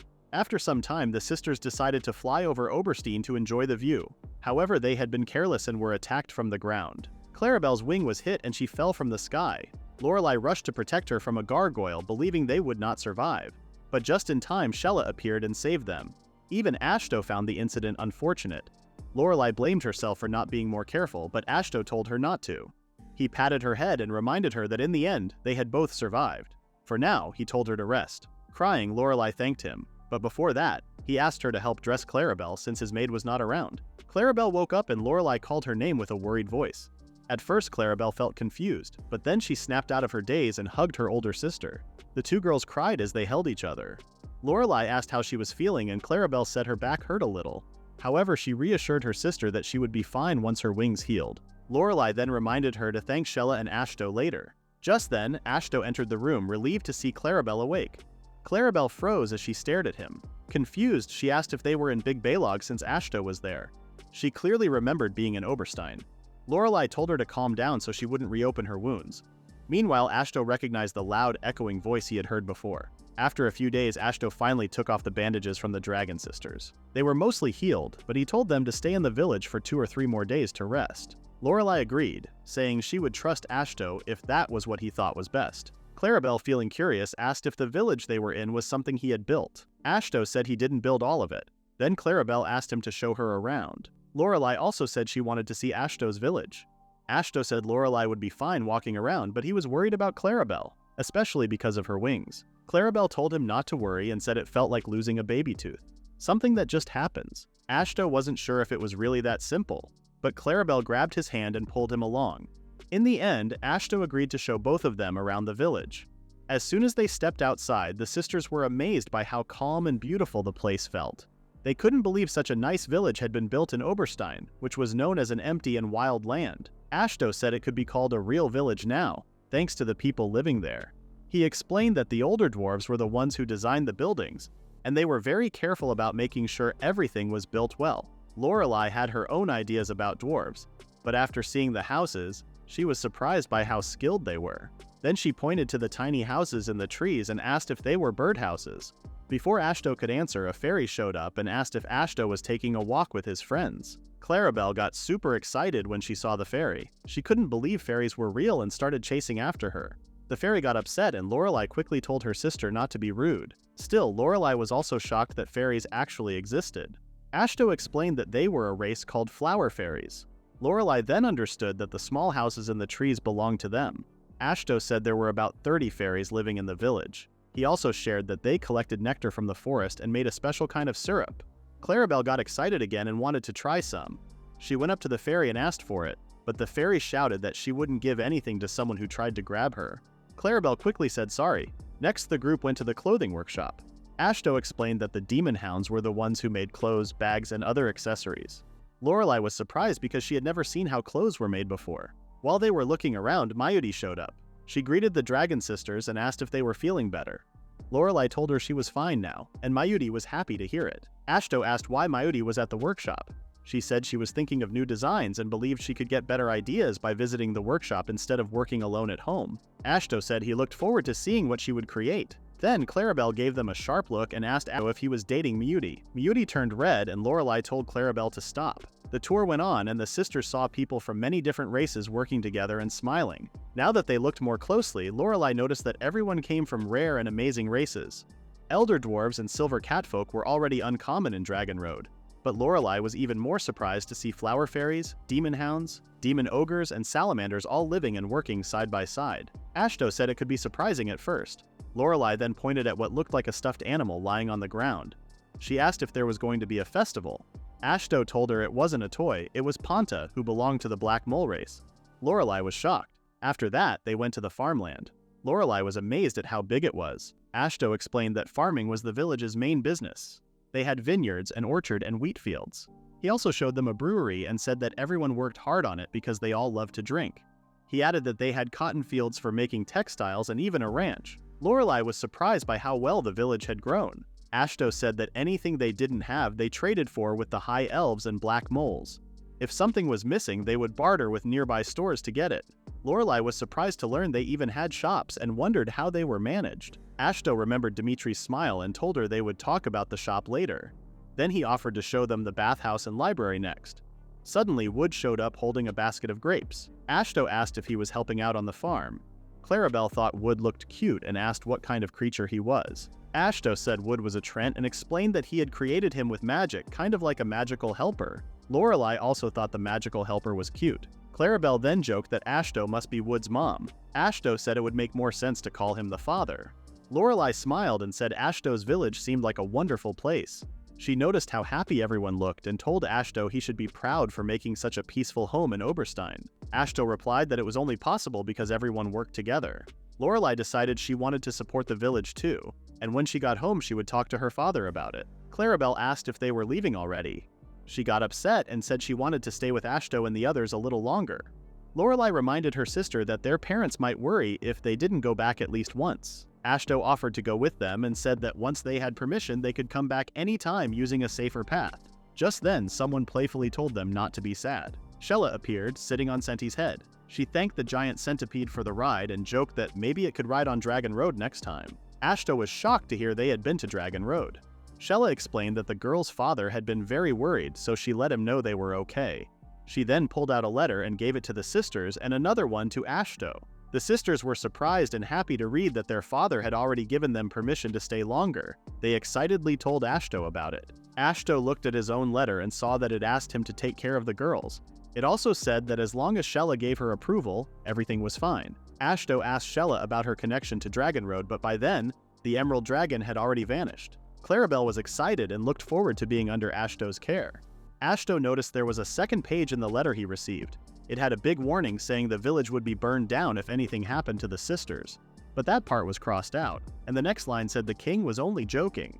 Ashto started sweating nervously. Ashto led the sisters to the library and explained that it had just been built, so many of the bookshelves were still empty. The girls were amazed by how the library looked inside. The shelves that already had books were shiny and neat. Lorelei, who loved books, opened her eyes wide and smiled big as she said the library was huge and amazing. That made Ashto remember how Lorelei used to visit the library almost every day whenever she came to Big Baylog. While they were looking around, one of the librarians saw them and asked if they were searching for a certain book. Ashto guessed that she was a Grat, but she said he was wrong. Another librarian showed up and Ashto guessed she was Aishith, but again, he was wrong. Clarabelle joked that maybe she just saw one person split into two. Then someone nearby told the two girls, who really were Agrat and Aishith, to stop playing around with the mayor. Two more sisters appeared and scolded them for not wearing name tags. Clarabelle got nervous, seeing more and more of them. Ashto told her to stay calm and explained that the girls were actually quadruplets. Agrat and Aishith were a bit disappointed that their joke didn't last long. They only wanted to have a bit of fun. The two girls then greeted Ashto and said he got their names right. Clarabelle ran to tell her sister about the quadruplets, but Lorelei was already lost in a book. She snapped out of it and asked Ashto if they would be staying in the village for a while. Ashto told her they were staying to rest and recover. Lorelei said it would be boring to do nothing every day, so she had a request. She wanted to work at the library. Ashto didn't mind. Lorelei started to beg, not realizing he had already said yes. Ashto asked why she was surprised, then looked at the quadruplets and understood the reason. But the librarians thought it was great to have someone new and even asked Lorelei to become their head librarian. The decision was made. The librarian sisters stood in a line, bowed, and officially welcomed Lorelei as their new head librarian. Lorelei felt happy to be called that. She told the girls she was excited to work with them and asked how the books were arranged. Clarabelle said there was no stopping her sister now, and Ashto agreed. They could both feel Lorelei's excitement and the energy from the librarians too. Lorelei was chosen to be a librarian the moment she arrived in the village. The villagers liked her right away, mostly because she looked good in a robe. That's when Ashto realized how accepting his people were. No matter who showed up, they always welcomed them. A few weeks later, Ashto met someone who called him Uncle. It turned out to be Glad. Ashto thought it was strange to have any business with him, but Glad said he had a special request. Glad asked if the salamanders could build a molting hut. Ashto didn't know what that was, so Glad decided to explain. First, Ashto told him to stop bowing so much. Then Glad explained that salamanders shed their skin a few times a year, around 3 to 4 times, no matter if they were male or female. Ashto realized they were like dragons or other reptiles. But then Glad said there was a problem. For salamanders, molting was like being seen completely naked, which made it very embarrassing. On top of that, their bodies gave off a lot of heat during the process. If anything around them could burn, it would catch fire right away. So staying at home or out in the woods wasn't safe. That's why they needed brick huts. Bricks wouldn't catch fire easily. Ashto gave them permission and told Glad they could use any land they wanted, no matter how big.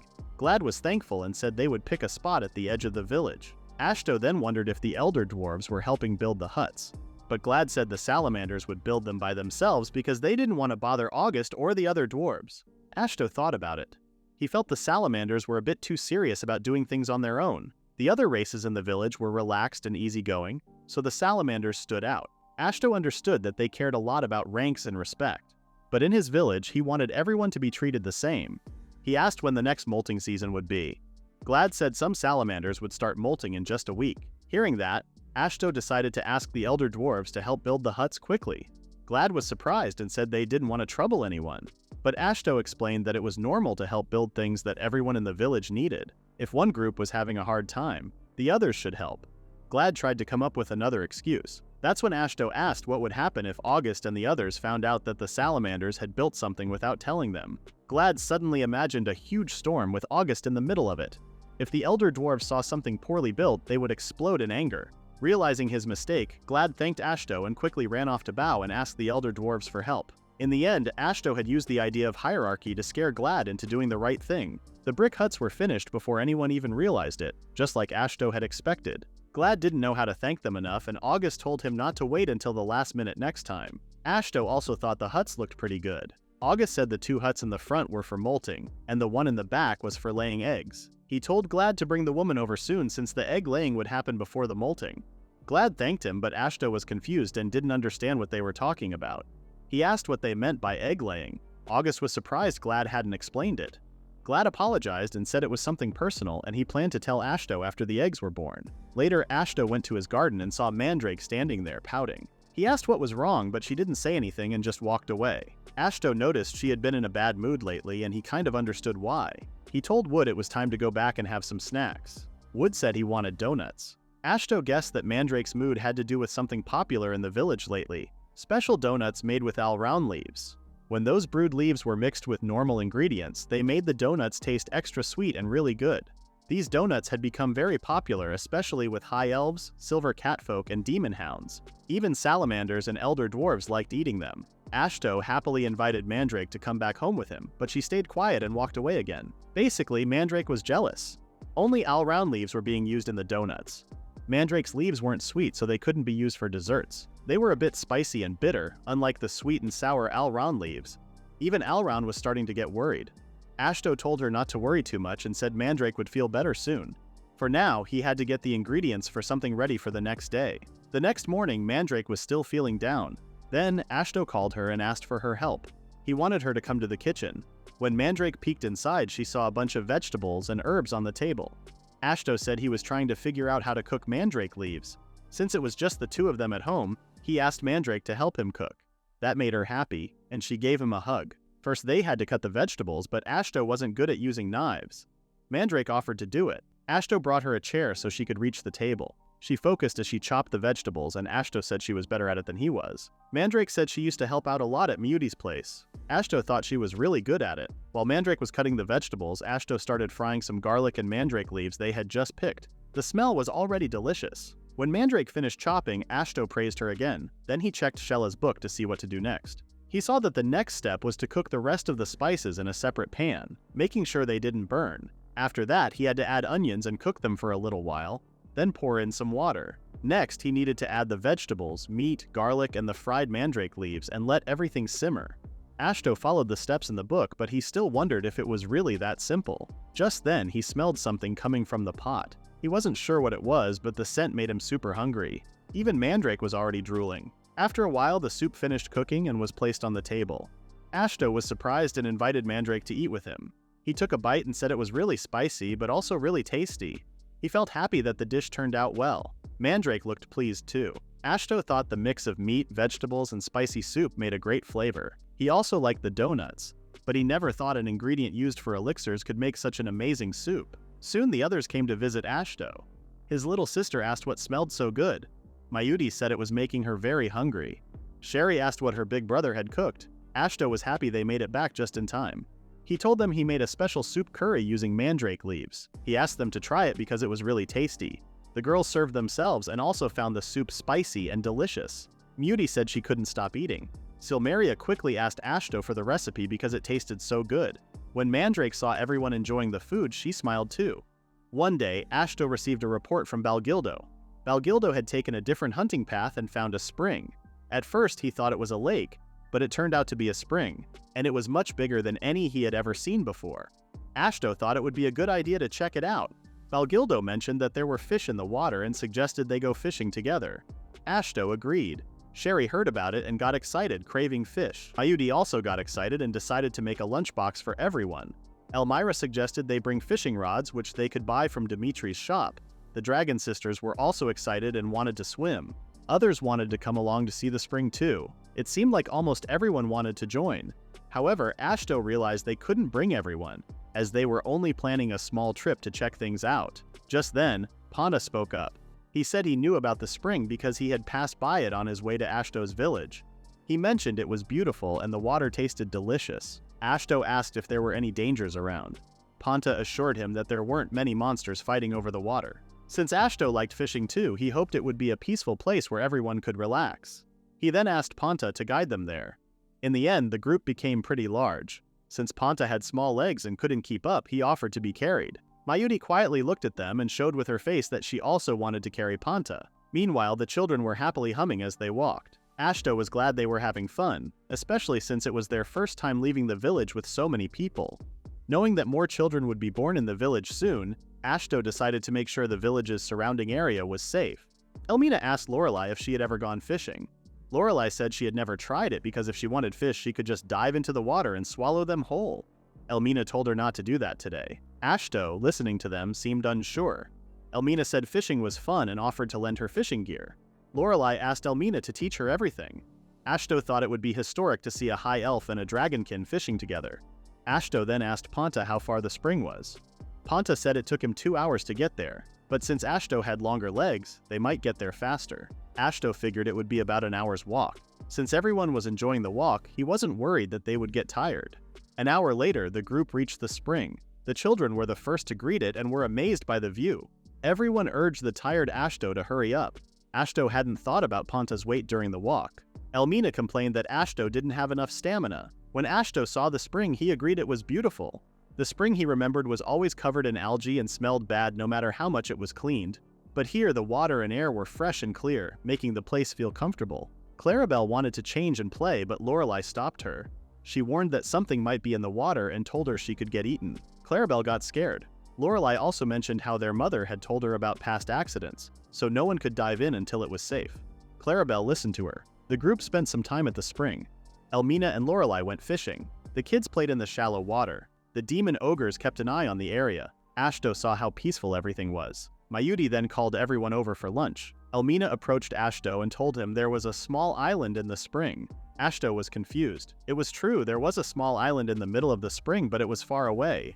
Ashto wondered what might be there. His curiosity was stronger than his need for peace and safety. Phil offered to fly over and check the island, but Ashto asked her to wait. Since they were already there, he suggested they all check it out together.